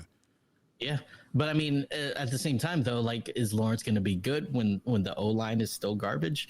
Like, that's so, the like, thing. I think like, he's a college quarterback star. Yeah, I don't know if it I'd love translates. to have him, but like, I don't see it happening. Just because, or I mean, I think if they got to a point where they were the last place team, like, of course they would get him, but like, that would be. It's just like you said, like, and I know. Like, I didn't become a Panthers fan till I went to college, like in like 2000, like, and I started becoming a Clemson fan, like a Clemson Tigers fan. And then as the college football season ended, I was like, well, now what I'm gonna do, Right. and that's why I just picked up the Panthers were at the Super Bowl against the Patriots around that time. Yes. And then that's where I picked up that fandom, and so like I had to deal with the Jake Delhomme years. John Fox era, but I also caught the tail end of that where they were awful. They were awful enough to be able to get Cam Newton. True. And then they got good enough to get to the Super Bowl, only to disappoint again. and then it's always one of those things. And then this past year or so, there's like always on like the cusp of just like getting. They're gonna be good this year, and then they're just like, nope. Well, hey, trust me. At least you've had hope. We live for the last 20 years. We're Lions fans, so we have no hope. We haven't. Every year is a rebuilding year for us. Every year is a we almost made it. Yeah, we almost went 8-8. Yeah. What you guys are Giants fans? Lions. Okay. Yeah, we're Detroit Lions fans. Oh yeah. You guys feel we suck. like probably feel my pain more than I do. Oh yes. Yes, we sympathize greatly with you. Yeah, we haven't even been to a Super Bowl, let alone close to winning one. And the closest we've been to one was 92 or 93 in the NFC Sounds about right. game against Washington. Yeah, Barry Sanders took us there by himself, and we still couldn't get Literally. Literally took us there by himself. There was that, I think it was three or 4 years ago, where both Clemson and the Carolina Panthers were in the championship game, and both of them lost. Yeah. And I was just like, I don't know if it's worse for this, or just for them to have like just crappy seasons. Well, but your Tigers have won a national championship, in very recent memory, and been to multiple national championship games. I was rooting for them in this last one. I was rooting for them. Unfortunately, they didn't win, but I was like, hey, I was going for them. Dabo Sweeney's a good coach, but. Yeah. I went to college during the Tommy Bowden era. Okay. Where again, it was the, get 6 wins and keep my job sort of situation. Right. And then my football fandom didn't really start till I went to college. Mm-hmm. So that my whole life as a football fan, I've never had my team win anything, and until just recently, and then now I'm getting to a point where just this is what a success a is like, fan or an Alabama fan feels like, right? Where like national championship or this season is a bust, right? This is such a weird feeling. I don't understand that expectation. It's like, then you want more of it. It's like, all right, give me more. Yeah, exactly. I mean, and then just the fact that I get recognition just for wearing a Clemson hat. We're just like, hey, that was a good game yesterday. I'm like, thanks. I'm just like, I don't even know how to react to that. We're just like, when they win a championship, everyone's like, congratulations. I'm like, right. What do I say to that? I didn't do anything. See, that's easy. Like, thanks. We worked so hard for this. Yeah, right. I'm just like, what do I say? Thanks. I'll tell you. What do I say? Well, I'm from the Midwest. I'm from Big Ten country, where football is a way of life. So we feel that we are as much part of the team as they are out there. Since you didn't become a football fan until college, and the ACC it's football country, but football is not life there. To put in perspective, in Ann Arbor, where Michigan is, sure, everything shuts down on Saturday. The entire city is shut down. Nothing is open because everyone is preparing for Michigan football. You have people tailgating in their driveways. You have people at the stadium, and some people can't even get into the game. They're still at the stadium in the parking lot, hanging out, tailgate. Like that. Regardless of how good they were, but the town of Clemson is the school, right? So but that's the entire state of Michigan on a Saturday. Whether you're rooting for Michigan or Michigan State, nothing is going on. Only thing that's not football related is people cutting their grass. But that's Saturdays during football season. People cutting grass in the morning, and then they're watching Michigan or Michigan State football. That's the only thing that goes down. It's crazy. So when people are like, hey, congratulations on that win or whatever, you're like, yeah, that's right. We're gonna get them next year, and they feel that sense of accomplishment. It is. I mean, my mother went to Michigan State. I'm a Michigan guy. We don't even talk during the college football season. That's how much it goes deep. It's a really deep thing. So when you get that success and then you taste that success and then you start gloating on it, like you did it yourself, you're like, that's right, we got you. It's addictive. Yeah, I was like that with Tar Heel basketball for a long time. They trash now. Now I'm like, none of my teams are good, but back in the early 90s and 2000s, I was like, yeah, Tar Heel basketball. Yeah. Nobody's touching us. It was like our only competition was Duke. I think we all can collectively agree that we all hate Duke. Everyone here hates Duke, right? Oh, absolutely. Yeah, without a doubt. I'm kind of indifferent, but yeah. They're ACC. You got to well, they're not competition in football, so football. They're non-existent. One thing though, I guess Clemson just broke the 70 something losing streak at Chapel Hill. Yeah, they did. They did this year. Yeah. and then like they finally broke that thing, but like for just like an edge more, I kind of hated the target. Slightly more than Duke. It's always that constant reminder, right? Yeah, just like we're just like, oh, It's like, oh, we gotta go to Chapel Hill again. 71, It was like us in Green Bay for a while. Oh yeah, we couldn't win a game in Green Bay for. I don't even ever and especially on Thanksgiving. Oh, we like, can't. I was like, oh, we just can't even win on Thanksgiving. It's. I don't even know why I watched the game because I know we're gonna lose. It's Thanksgiving. The Lions are gonna lose. That's how it happens. Yeah. It's not Thanksgiving if the Lions don't lose. yeah. So as a Michigan fan, do you hate Michigan State more or Ohio State more? Oh, it's clearly we have sympathy for little brother. That's what we call Michigan State. We call them little brother. Okay. Ohio, we have absolutely no love for at all. Right. Yeah, it is a. That way you can agree on. Let me put it to you this way, Viet. I went on a date one time with this very nice girl, very beautiful girl. We were talking, having a good time. Somehow we started talking about football, and then she revealed that she was from Columbus and that she was an Ohio State fan. And I was like, oh, that's nice. You realize we're never doing this again. Wow. She was like, what? Why? I'm like, yeah, I'm Wolverine here. This can't work. Like, we can't have Scarlet Wolverine children. That's not going to work. Wolverines are allergic to nuts. Yeah, exactly. We can't. It's not going to work. It's just That's hilarious. Scarlet and gray and maize and blue just don't mix. It's brutal. My mother and I, one time the family went to Columbus for, I forget. We went to visit friends, and I wore my Michigan gear. My mom wore her Michigan State gear, and my father, who went to a D2 school, he's looking at us. He's like, "Why are you always antagonizing these people?" And we looked at him like, "It's what we do." Okay. It's what we do. We antagonize the Buckeyes. It's what we do.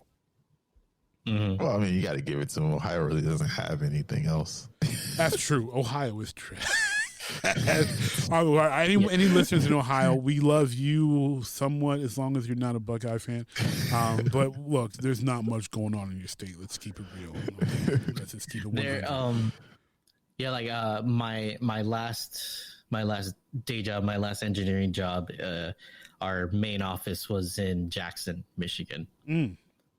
And I've done the drive from like Atlanta up to Michigan, and I remember hating driving through Ohio. Yeah, I've taken that drive many times after we moved to Pennsylvania, driving back home to Michigan. And say, oh, we gotta go through Ohio here. Yeah, like I was, and it was just, I mean, just in general, like the Midwest, like because just road construction all the time, right. But. This is one time specifically I was driving through, I think it was around Dayton area, where the lane was like kind of slightly shifted, and I was just driving on the rumble strip for like an hour behind like this really slow person, and I was just like, I hate Ohio. I hate Ohio. Screw the Buckeyes. Screw Cleveland. Screw the Bengals, all of them. Everything. I was just cursing them all. Like I have friends in Yellow Springs that are good friends of mine that I support. That have a comic book shop over there. Nice. And, but other than that, screw other Ohio. Other than that, they're trashed. They're trashed. Nice. All right. So moving on, moving back to the comic book world, but into the movie world as well. Aldous Hodge of Leverage and Friday Night Lights fame has been cast to play Hawkman in DC's Black Adam movie. What are your collective thoughts on this casting?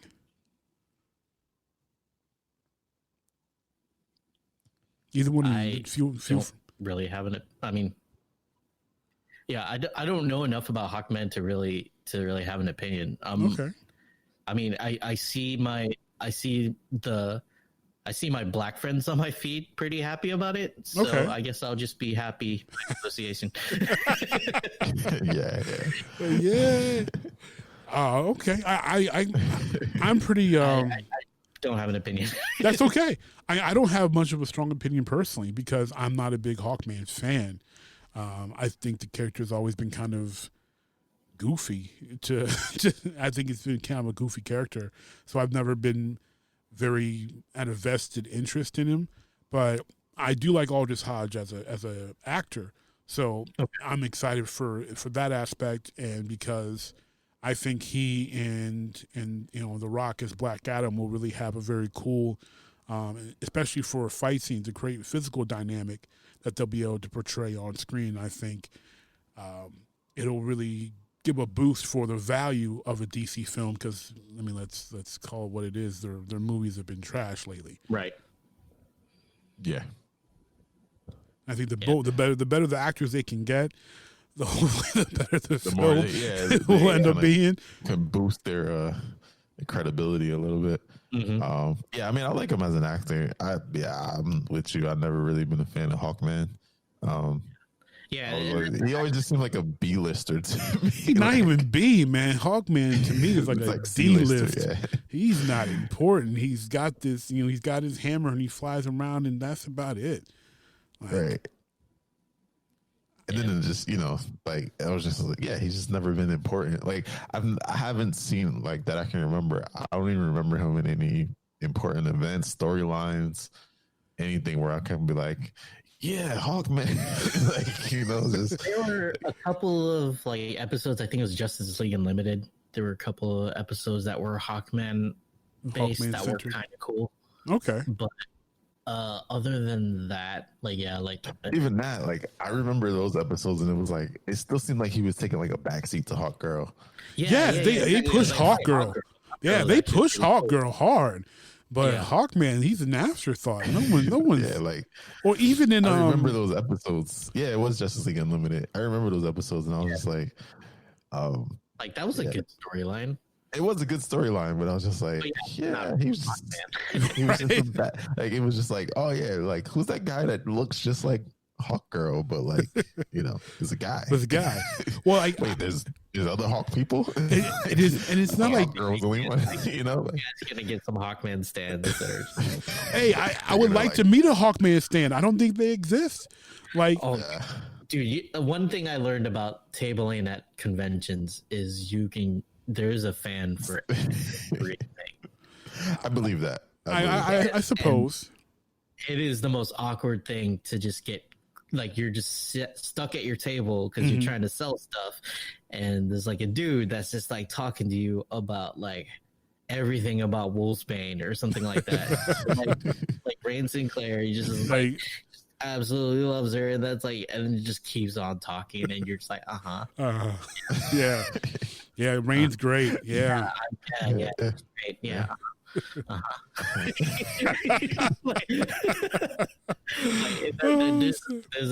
a hardcore fan for every character. Well, that I believe. That's probably sure, because I don't know what they're basing off if they're a hardcore Hawkman fan, because I remember I thought they were going to do him maybe a little justice in the Legends of Tomorrow. And then they killed him off. Yeah, I was like, "Oh, we're focusing on Hawkgirl like they do in everything else." Okay, yep, yeah, it's he always takes a back seat.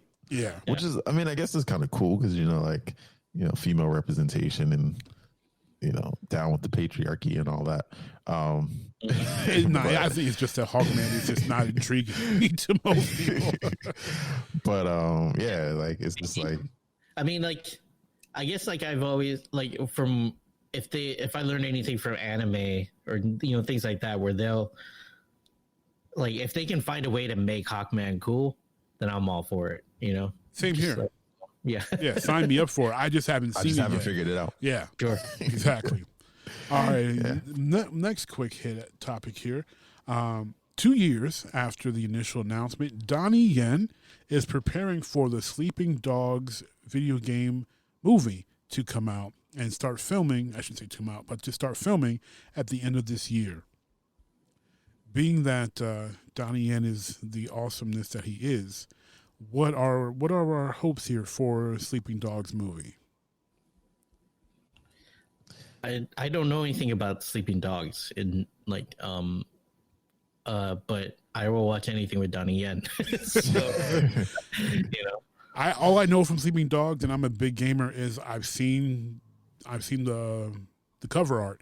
I've never played it. Isn't it like kind of like a Yakuza type? That's what I hear. And because I saw the news about Donnie Yen like a day or two ago, Facebook listening to everything, some video came across my feed of two martial arts actors watching clips from Sleeping Dogs and showing different martial arts styles that the main character was using, and like they were critiquing the fight scenes from the game. Wow. Yeah. So that gave me additional hope that this is going to be a very action-filled movie, and having Donnie Yen is perfect because they were showing the main character doing different styles. So one was a Wing Chun based style, one was a Jeet Kune Do based style, one was an MMA based style. So all things that we've seen Donnie Yen do, we know he can do well. So having that caveat being able to be carried and covered by your main actor, looks like it'll be a good time. I don't know what the story for Sleeping Dogs is, but it's Donnie Yen. He's awesome. So yeah, exactly. I love the Ip Man movies, right? Oh, like me too. Oh yeah. I couldn't tell you what happened in like all 4 or 5.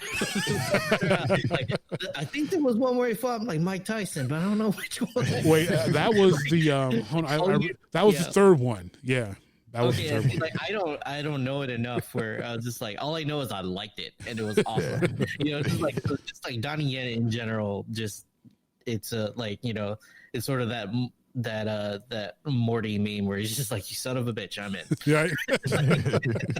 You said Donnie Yen? Yeah. That's it. I'm in. Yeah.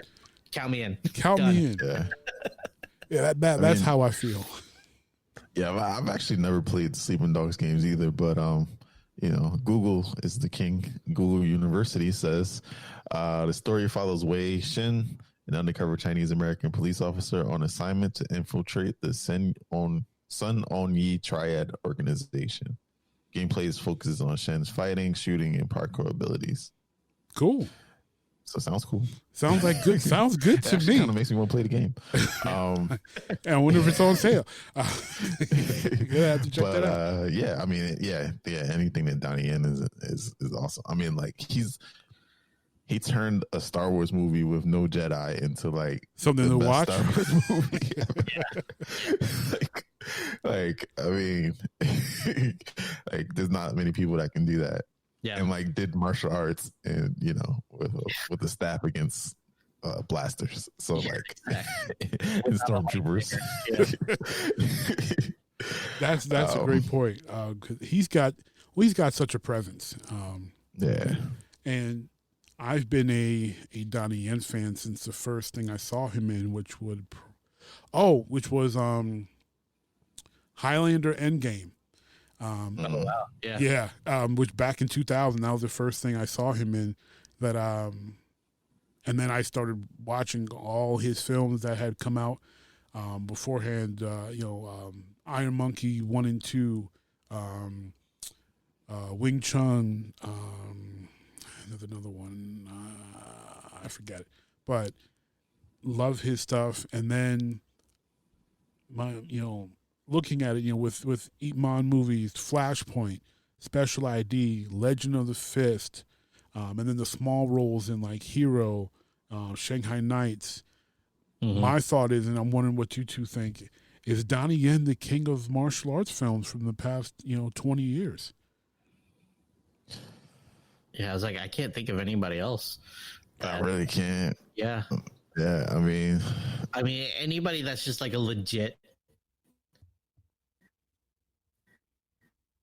like just martial arts.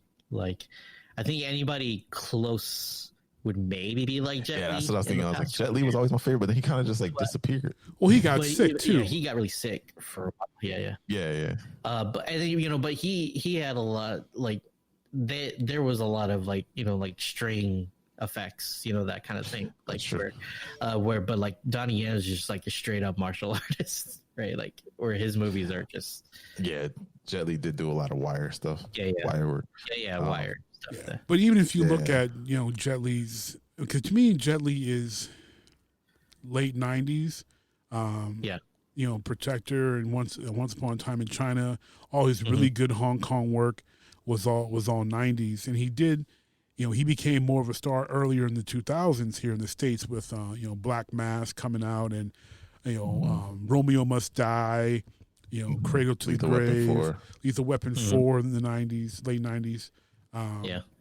So, but like Viet said, he got sick, and then that just unfortunately faded for him. Where Donnie's been able to consistently put out really great films, and if they're not great films, they've got great action in them that make them watchable. Even if the story is, I mean, Flashpoint, the story is not that good, but the fight choreography is fantastic.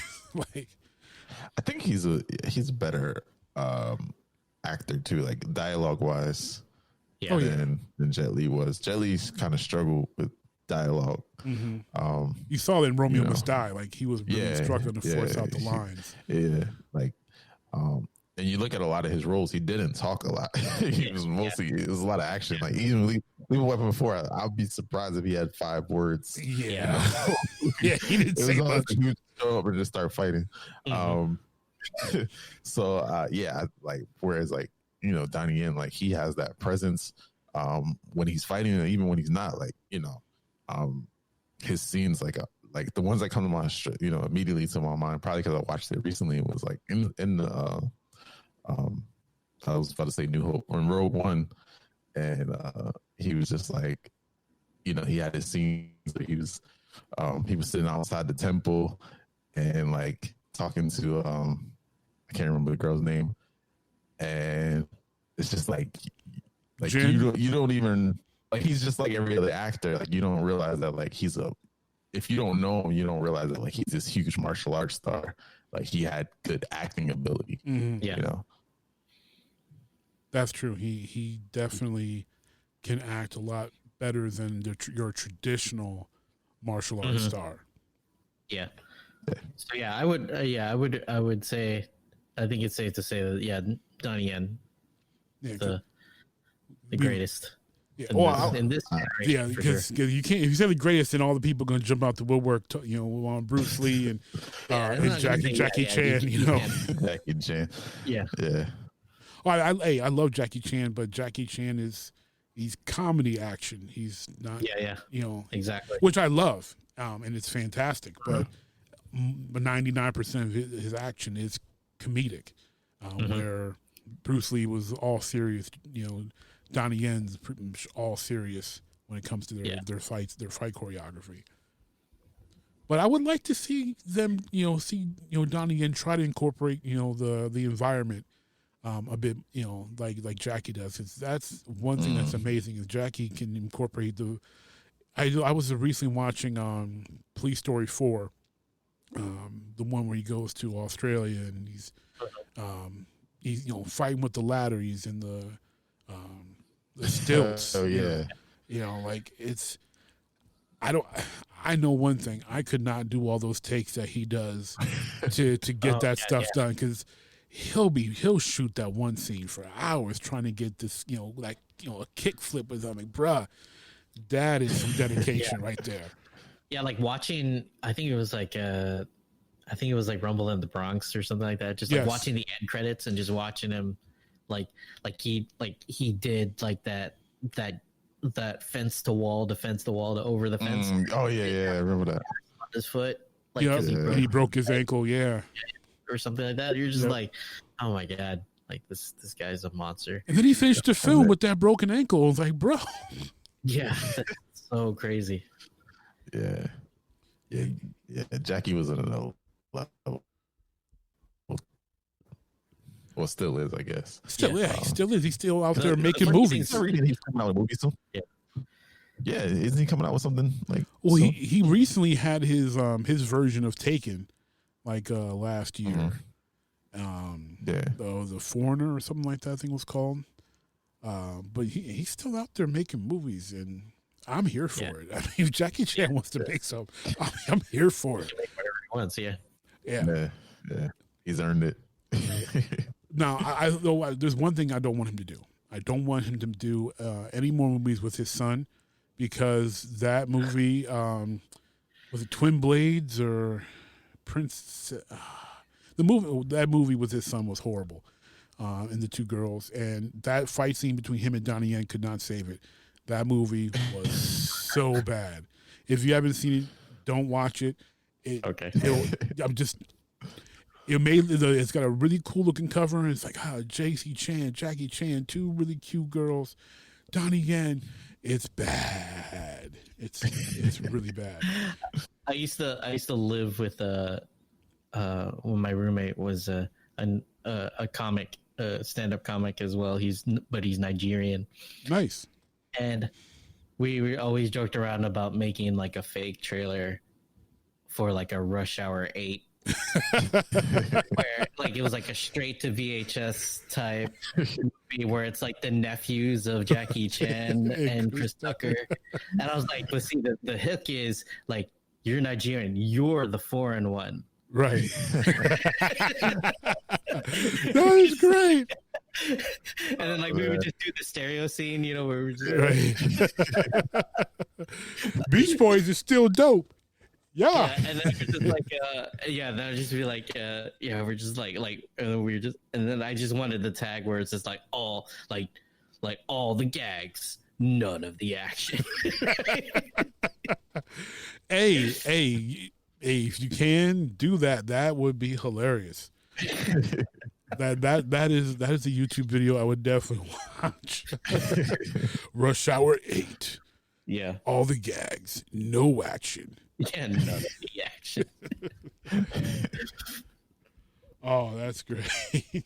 So, before we go on to our final topic, favorite Donnie Yen movie? You really gonna do this to us? I'm gonna do that. I am. I got to do it. I mean, I can't. Like again, all the like the Ip Man movies are just like a blur to me. They're one big long movie. Yeah. Yeah. So I'm gonna say those. I'll give you that. I'll give you the series. Okay. That's a safe option. I think I probably have to say the Ip Man movies too. Okay. Yeah, I don't know. I'm trying to think. I remember when I first watched Ip Man 1 and I was blown away. Yeah, that one specifically like really stands out. And because he was amazing, but so was everybody else that he had a scene with. Like the choreography, the multiple styles, so good. Yeah. That one it was for a while, but I'd have to say my favorite one is Legend of the Fist, Return of Chen Zhen, and I'll tell you why. The action is top notch, but there's a lot more of Donnie Yen's acting and his acting ability shown in that film than the Ip Man movies. Okay, that's fair. Because I don't know if you haven't seen it. Definitely check it out. It's not on Netflix anymore, but I think it's on one streaming service. But in short, he plays a World War I Chinese veteran who helped the British, returns to China, and the Americans are there, the Japanese are there, the British are there, and the Chinese are just getting trashed on. And he works at this club, and one of their friends died, so he kind of like assumed his friend's identity and to take care of the guy's family, him and all his homies, so they know the real Chen Zhen is dead, but he lives as him. And then the Japanese are, doing their occupation thing, and he fights against them. So, in one time, he sees the Kato suit in this window, and he throws it on and starts defending people, and it's a really, really good watch. But he did a whole lot more of his acting is displayed there because the Japanese have a spy involved, and he's interacting with her, interacting with the Japanese, and this working in a nightclub. So you get to see him doing a whole lot more range as an actor, and not just the great action scenes. It looks like it's not on Netflix anymore. It's not on Netflix anymore. Because when it was on Netflix, I was rewatching that a whole lot. Yeah, it looks like the only place you can get it is Amazon Prime with the. Oh, you got to buy it. No, you got to get the Hiya channel. I have the Hiya app on my Apple TV. Well, there you go. It's on there according to IMDb, which is usually pretty good with that. Hiya is only like $4 a month or something like that. $2.99 actually. Okay, see, I can afford $3 a month to watch martial arts films. See, There you go. Yeah, I think I just found my new pastime for the next 6 months. I'm here for that. I'm gonna just pay for the whole year. Just pay for the whole year. For the whole year. You're not gonna regret it. Or just spend just 1 month and just watch everything. Watch everything for 1 month and then cancel. Yeah, I mean they got a 30-day free trial. Yeah, 30-day free trial. So you can get 60 days for $3 and watch everything within that time span. Like, and then kind of going on a tangent. Go ahead. I started watching Avatar: The Last Airbender. Of course. Yeah. Oh, big fan. And just I was kind of for a little bit I was doing a podcast where we were kind of rewatching the episodes. Nice. And I really wanted to focus on the martial arts aspect of it, just because I am a fan of the martial arts films and stuff, and how they modeled the different styles of the bending with the different martial arts and stuff like that. It was kind of it was kind of cool to see all how much detail they paid attention to all that kind of stuff. Indeed. Yeah. That is cool. Yeah, I saw a video recently. I want to say it was on YouTube, probably, where they had martial artists doing the different bending styles. Mm-hmm. Yeah, and actually, the special, if you have the Blu-ray or the DVDs, in the special clips, they actually they had a martial artist that was explaining all the different. Yeah. Maybe that's where it's from. Somebody might have ripped it. They probably ripped it. Yeah, uploaded it. Yeah, that part is really cool because of the different. I remember they talked about how the Fire Nation style was more of an aggressive attack style. Mm-hmm.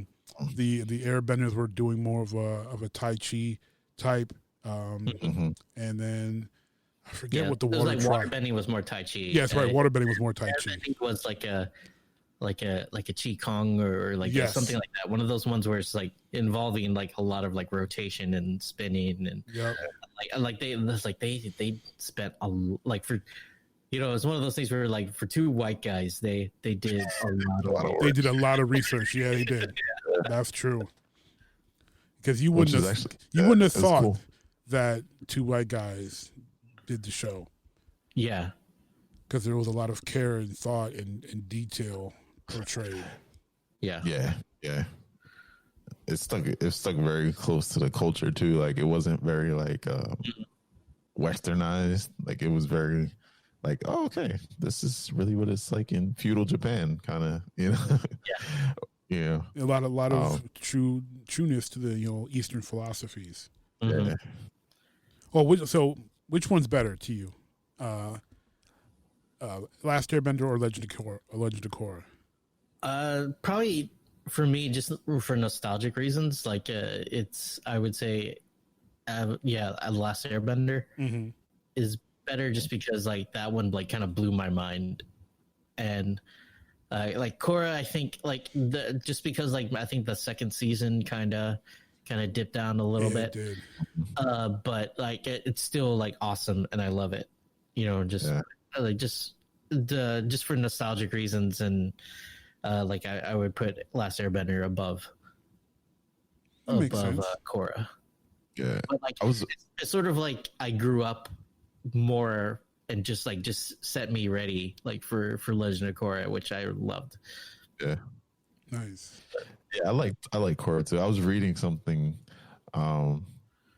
Last Airbender is my favorite too, but I did like Korra. I enjoyed it, but I was reading something about how a lot of people hate it, and they were saying that part of the reason one of the reasons that they gave was The whole idea of like that Aang favored Tenzin because he was the only airbender. They were like, it's just not realistic. It doesn't, it doesn't fit his character. And like, like basically like the other kids was like, like he just basically forgot about us and neglected us. And it was just all about Tenzin. And they were just like, they kind of broke it down. They were just like, their progression as they grew up, Aang and Korra were never like that. Like even though, Aang wanted to see, airbending return and all that, he never would like selflessly, like he was never selfish in that way where it's like, well, I'm just going to only focus on my one son who's an airbender because like I need my people to survive, And I was like, that actually, I mean, it brought a different perspective to it. Like I was like, I can see why it made from that lens why people hated it. I could see maybe, but you're talking about.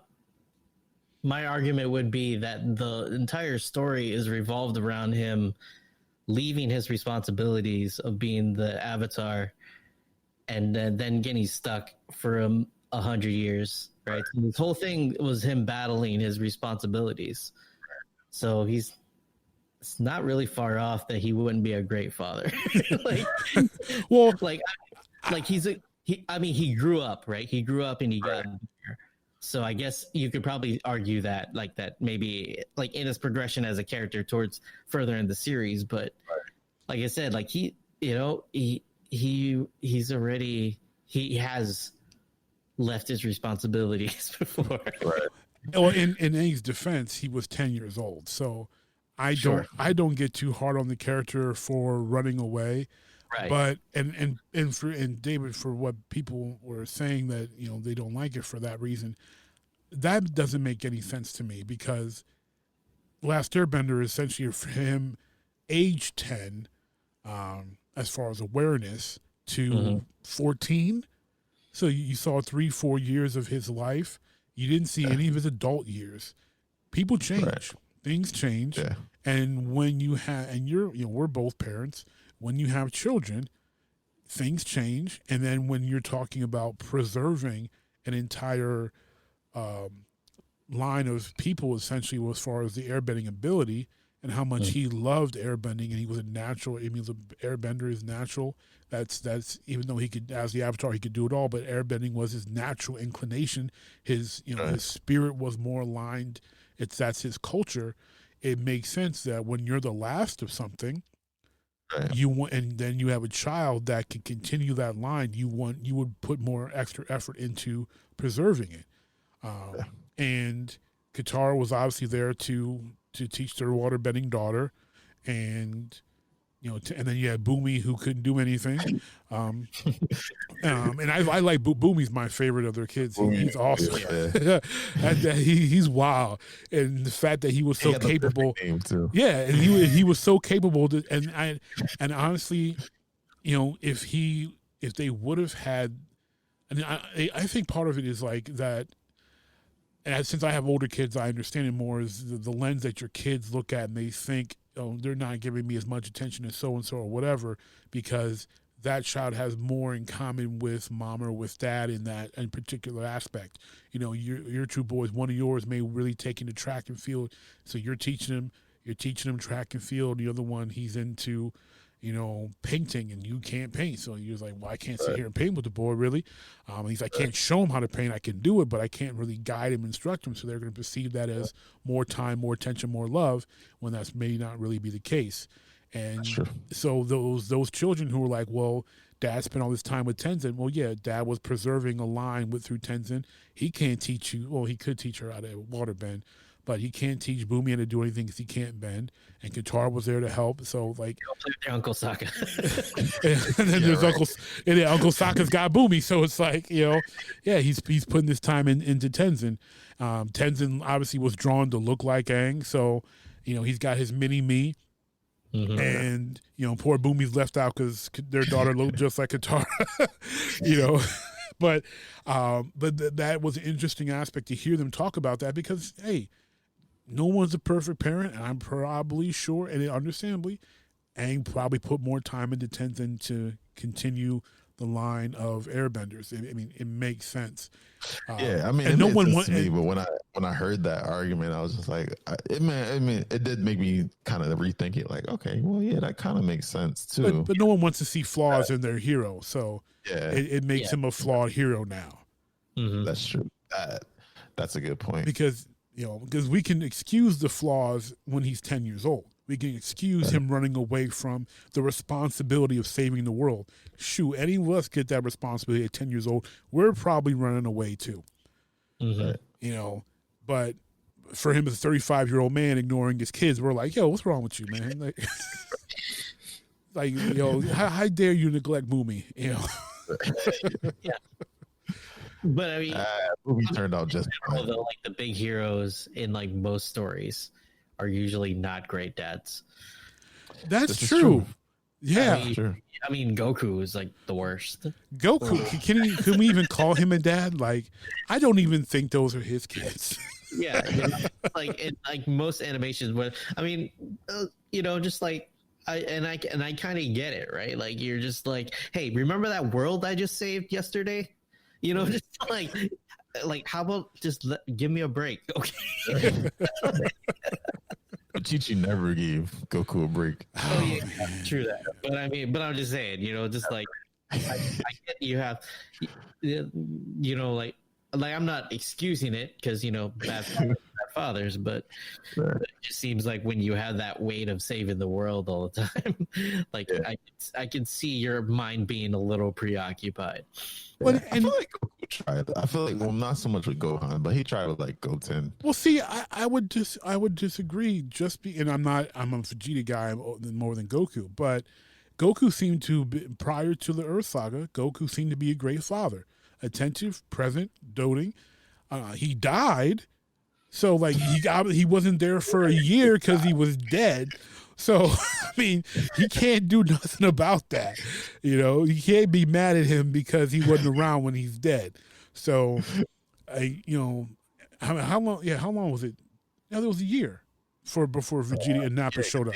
For a year. Yeah, so he was trained for a year before they brought him back. So he was dead for a year, and they brought him back, and and he died a couple other times in between there. So, like, when half the time your kid's growing up and you're dead, it's hard to be a present and active father, Yeah.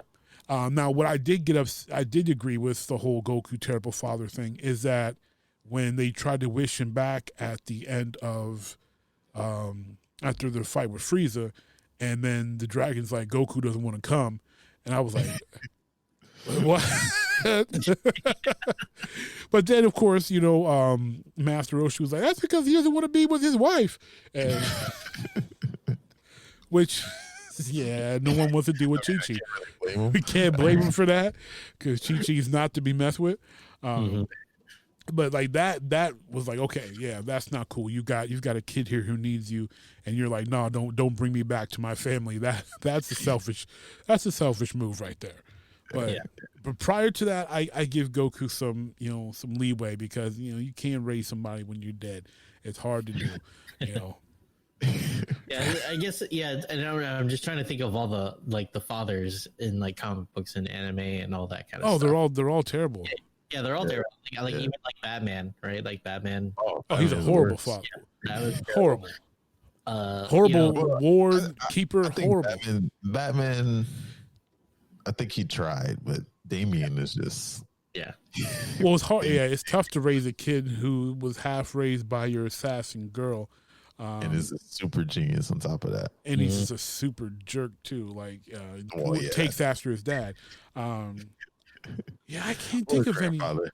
Well, Superman's a pretty good father. Yeah, I guess he is. Because Jonathan, and he's attentive, and he's always there for Jonathan, so he's a pretty good father. Okay, so that's one. We got one. Yeah, one. I don't think Barry was too bad either. Who? Barry Allen, Flash. I honestly forgot that they had Barry reproduce. Yeah, you got the twins. I forgot. I really forgot about that. Right? Yeah, that's the name, right? Impulse. Yeah, the twins. Was it Peter Parker, the terrible father? Yeah. I see. He got a lot of trauma. His life just sucks. I mean, A lot of drama. no one has worse luck than Peter Parker. Yeah, I mean, you call it the Parker luck for a reason. Right? Wolverine's a horrific parent, and I'm sick. God, yeah, he killed him. Why do you expect him to be a good parent? Well, why do they keep writing him as a parent? Just stop it already. Stop writing children for Wolverine. Like it's horrible. He's good at mentoring like powered children. Yeah, That's about it. Yes, but don't make him the parent because he's. Make him like the next Xavier or something. But don't give him any offspring. Yeah, But like even what's it called? Even Luke Cage had an issue. Yeah, I was about to say Luke Cage, but I thought about it, and then he kind of messed up too. Yeah, like he had some issue during Jessica Jones. Yeah, in that series. Yeah, and I'm just trying to just go through like even like Naruto, right? Oh. They implanted an evil demon in right. Let's put this demon inside this child because that was the fatherly thing to do. Because reasons, yeah. What you do, really? I guess you're like, hey, it worked out for me, right? Yeah, it worked out for you, but like you gotta take one for the team, son. Like, buddy. Don't worry about it. I did the same thing. It's fine. Yeah, it'll work out. You'll be all right there, buddy. It's just here's this demon. It's okay. Like, have this demon. Yeah. I mean, and then then I don't even want to bring it up because I'm still not over that. The one example I'm thinking of, David. Woof woof. I'm not following. When he turns her into the dog. Oh God, no. Full no. I just go there too soon. I know, that's why I don't want to say it. Too soon. Yeah. Like there's the shining example of terrible fathers. Father of like the century. Yeah, that is all kinds of bad. Like that just man. Yeah, it just makes me. I need to take a shower. It's so bad. Dude, like I was like, why do they put this in cartoons? Yeah, like no one asked for this. Why? Why do you ask for this? God.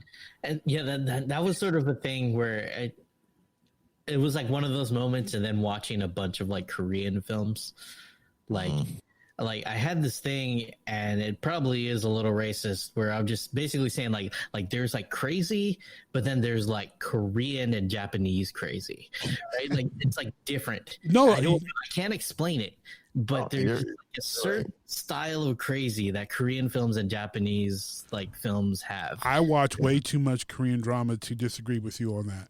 It can only be portrayed by, I don't know if it's the language or just like the actors there. Like you can only portray like when they try to do like American versions of the Korean films, is like it just like you're not getting that right. Yeah, you're not getting the bad father crazy.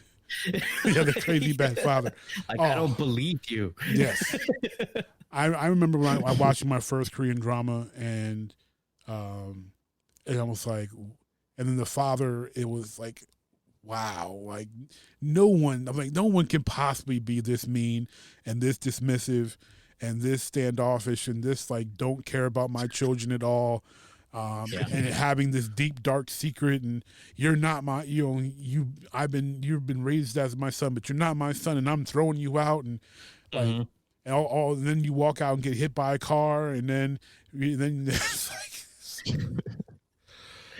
Yeah, just like watching like Old Boy and like I don't know, like I Saw the Devil. I don't know if you ever watched that one. I haven't seen that one, but I have seen Old Boy. Oh, it's so messed up.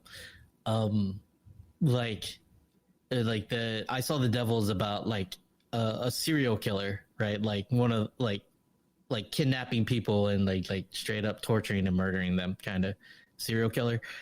Kills a detective's fiance or wife, right? And the whole movie is a revenge movie of the cop and the serial killer. Wow. And then so throughout the movie, like all he's doing is like he's following him around, like he's stalking him, and he's letting him like catch like the girls that he's gonna kill. But right before he's about to, he like jumps in and beats the crap out of him. Just to the point, but before he's like to a pulp, right? Yeah. But then he just leaves and rescues the girl, right? Before, right? So he just does it constantly, just like giving him like. So he beats him up and lets him go to do it again, so he can catch him and beat him up again. It's a little off color, but like giving him like murder blue balls. Like, it is ridiculous, and it gets like I might have just already like revealed too much about the movie, but it just gets crazy with the back and forth because and all this stuff. It's like it's very uncomfortable, but it's a really good movie. It's well done. Yeah, they do like I don't know, they just do it different. Yeah, I think about like all the anime, like all the different animes, like there's just so many. Like I could just name so many. Like where it's just like they can just do weird and crazy like these stuff. And you're just like, what? Wow. Yeah. You really just went 5 episodes of anime of like torture, and like wow, I keep coming back to watch it. Like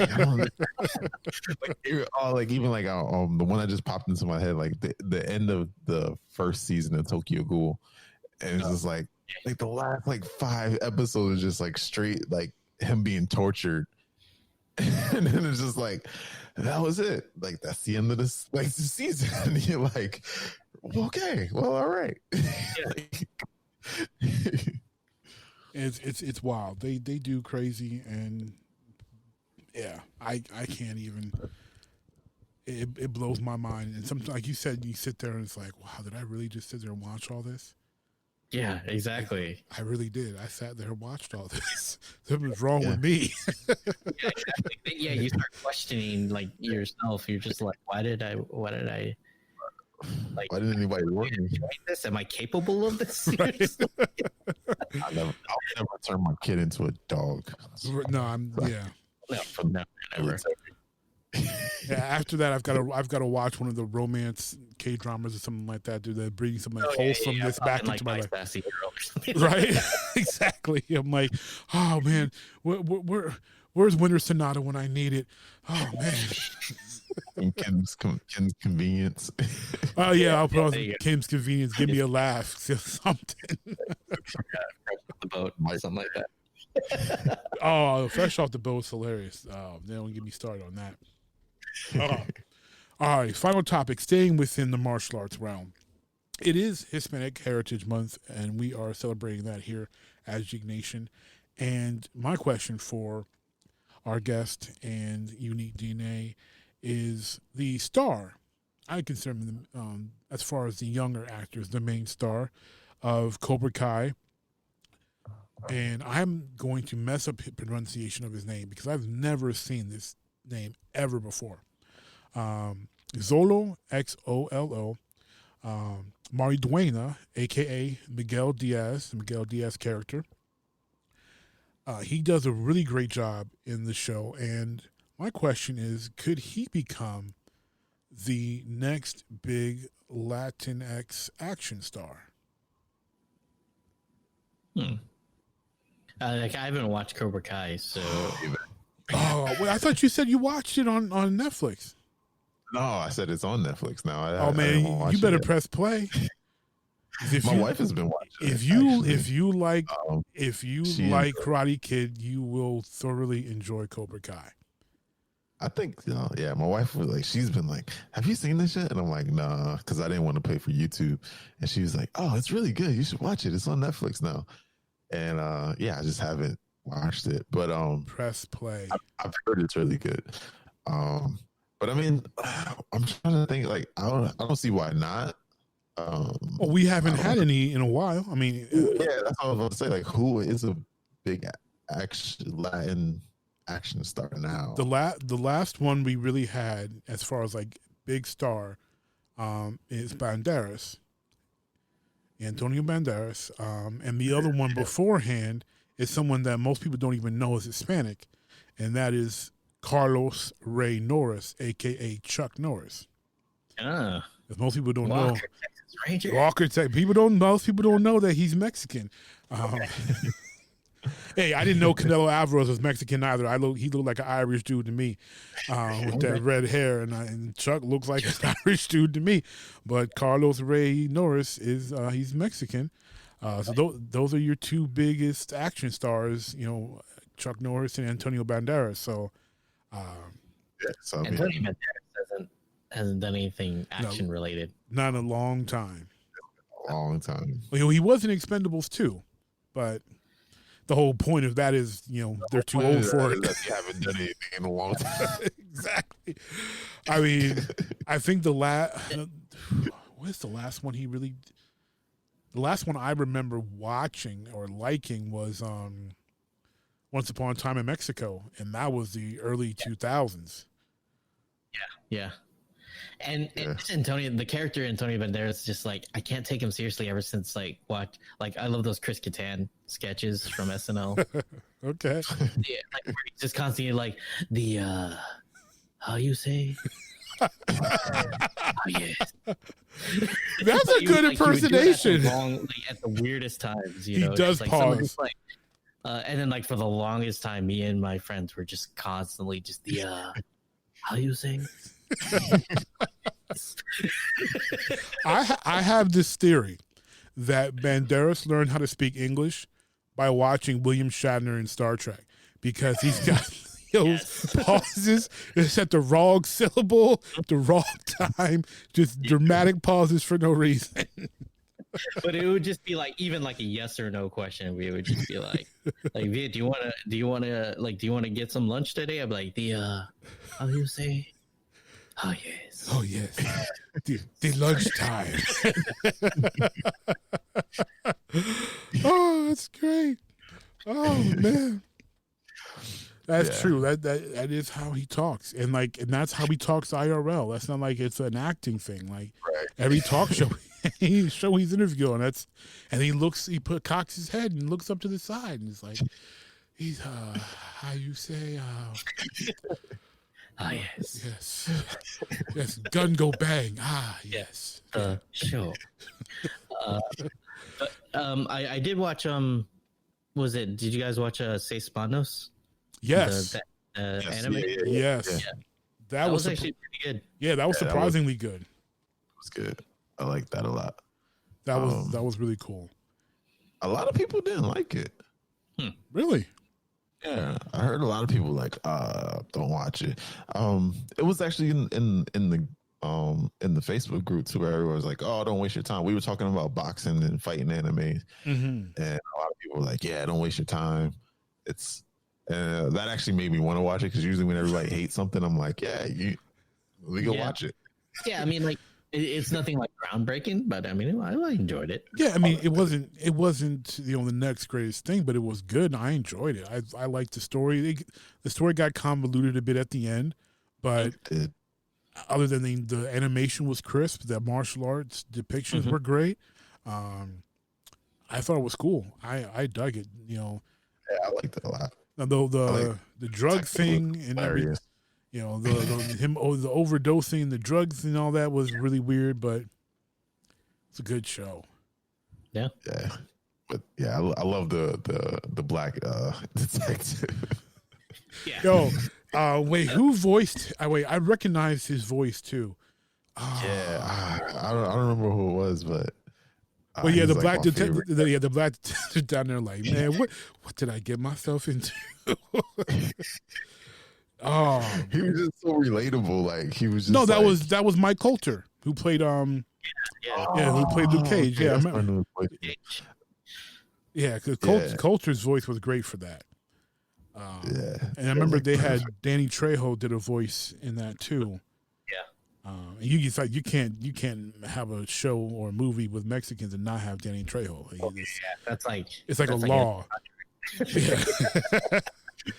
It's like if I ever write something with Mexicans, is Danny Trejo still around? Good. Danny Trejo needs to be in this movie. Yeah. I don't know. He can run a bodega. He can run a shop. It doesn't matter. Danny Trejo must be in this movie. He has to be involved. He's got to be involved. It's like Stan Lee of Mexican movies. Yes. Yeah. For sure. But he's so great. It'll be great in everything. Desperado 25, Danny Trejo in the corner in the wheelchair,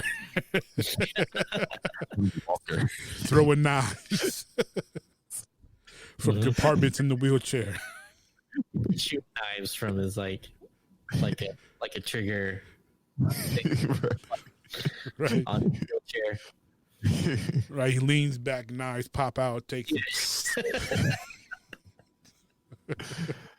Should have underestimated me, Holmes.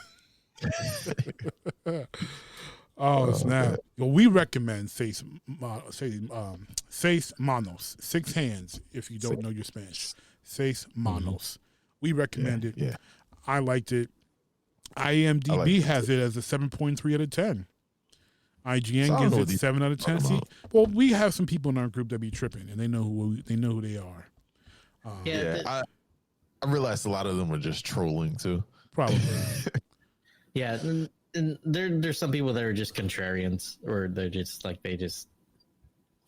Yeah. you know, it's sort of that meme where he's like holding the person's lips, like shh, just let people enjoy things, Right? Because not everything's not made for everybody. You know, I keep saying that. To each their own. Not everybody's gonna dig the same things, and that is okay. It's okay. My sort of like a political or like a politically friendly, like politically correct way of when I talk to people, at least at my office, I'm not a Big Bang Theory person, right? Yeah. Same here. But my non-nerdy friends love it. And it's sort of where I usually I'll just say like they're good at what they do, but it's not for me. Yeah. That's pretty much where I go. We can just stop talking about it. Right.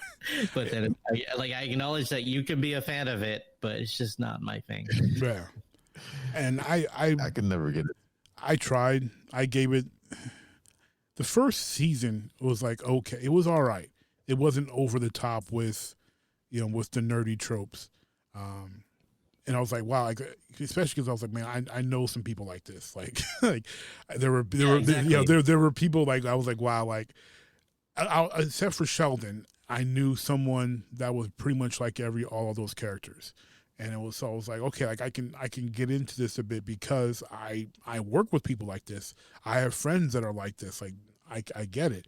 But then they got popular, and then they're like, okay, let's ratchet up the nerdiness to a whole nother non-realistic level. And I was like, okay, I'm done.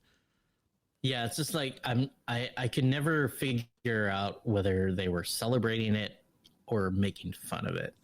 Right. And that's what bothered me about it. And it's to a point where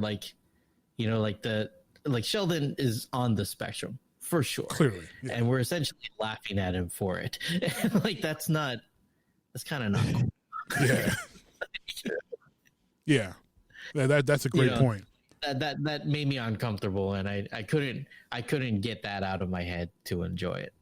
Yeah, especially when they keep poking at him because of his idiosyncrasies and wanting the same seat, the same chair, same things, the routine. And just because he was extremely curt with his approach, it made it seem like he was, a jerk about it when he really wasn't. There was no malice in the things he did or said.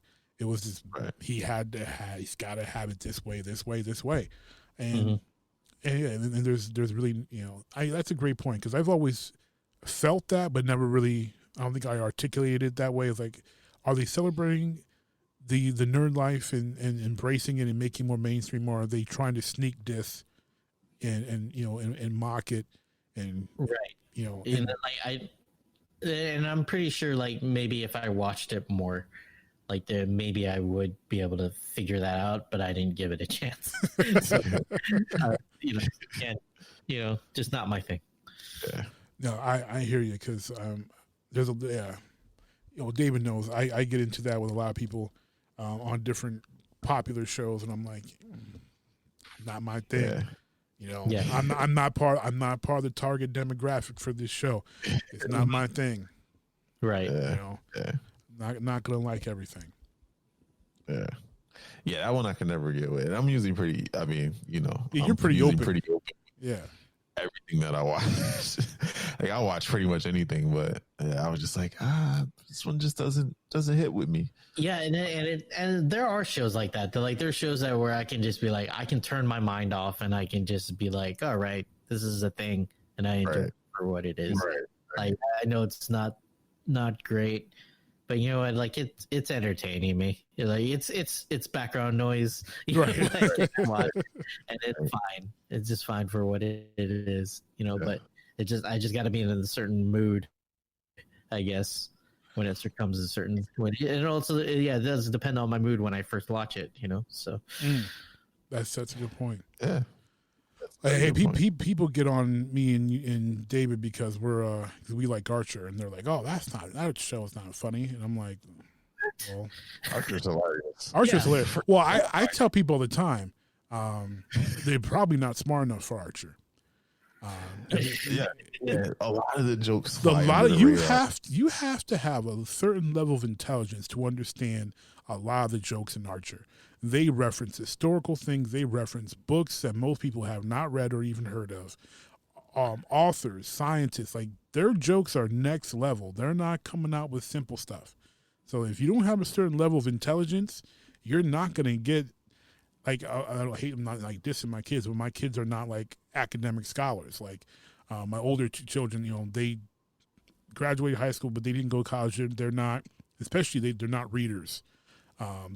So when they would watch Archer with me, and you know, they made a joke about Bartleby the Scrivener. I'm cracking up, and my son's laughing, and I look at him and say, "Why are you laughing?" He's like, "What?" I'm like, "Do you understand the reference?" No. So why are you laughing? You're laughing because you heard me laughing. You're laughing because you understand where the punchline came in, but you don't know what you're laughing at. Like, you know, like people like that are like, "Oh, it's not funny," because you don't get the joke. You know, you're not well read enough to get the Animal Farm joke that they made in space.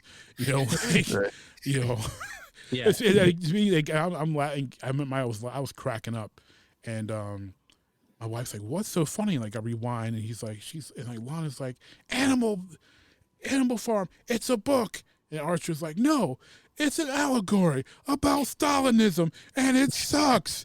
And I'm cracking up, and she's like, "Why is that so funny?" And I'm like, "Because it's true. That's what it is." Like, that's why it's funny. It's not really a book. Like that's I can do a little name drop. I opened, or I emceed for Aisha Tyler when she performed in Atlanta. So envious right now. Yeah, and so like and she was super nice, but like so I like she brought a feature, like an opener with her. And then so I asked, I was like, "Hey," I was just like, "I make custom action figures. Like, if I make a Lana action figure and give it to her, like, would that be creepy?" I would do it. Creepy or not, I would do it. You know, and then so like he's like, "No, she'd love that. Like, she's like a big nerd. Like, I didn't really know a whole lot about her, but I mean, she's an actor. She's a very attractive woman. Yes, she is. That probably has her deal with like crazy stalkers, and so I was just like, I was just like so scared, like, you know, so like so, and then so I was able to like, I didn't hand it to her, like personally, but like I was like, I left it at the front desk of her hotel. Like they were just like, "Hey, like, can you just tell her this is her?" You know, like I worked with her like yesterday, and like I slaved over like making this in like one day, and I made this this Lana action figure for her, and then she had it. She took a picture with it, and that made my day. Those are like one of the best days ever. That's freaking awesome. I am very jealous right now. Yes, yeah, we both are extremely jealous right now. And it was actually her advice coming back to like quitting my job and doing comedy, where she always said like keep your day job until. She said, like, keep your day job until it gets in the way of your comedy. And it was around that time when I met my fiance, and it was or when I got engaged, and I was gonna move down to go move down and quit my job anyways. But like at that point in time, we were only in May of the year, and I already used up all my vacation time. Wow. Because you were getting booked for shows. That's awesome. Yeah, so I was just like, all right, I'm at that point. Like, I'm okay with quitting. That's freaking awesome. Yeah. So. Wow. Well, I can't think of a better way to close out this episode of the original Jeek podcast.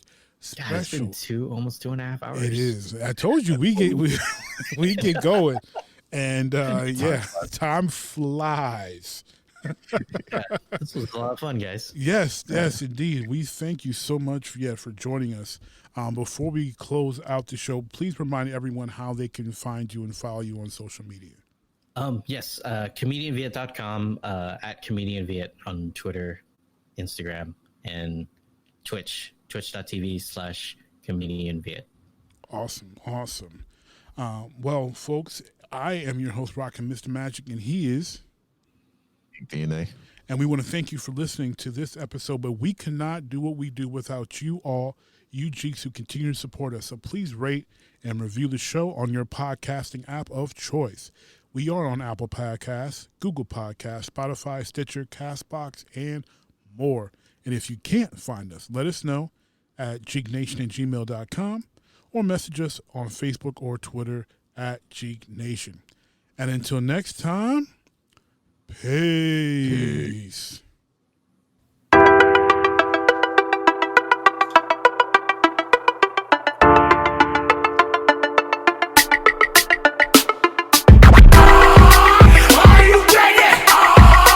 Ready to make an entrance, so backward. Cut. Come on, clap for me. Oh, yeah. Whoa, slow down.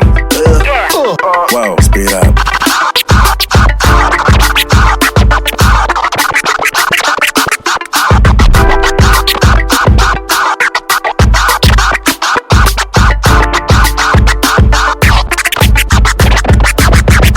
This is DJ What, and you're listening to the original Jeek podcast.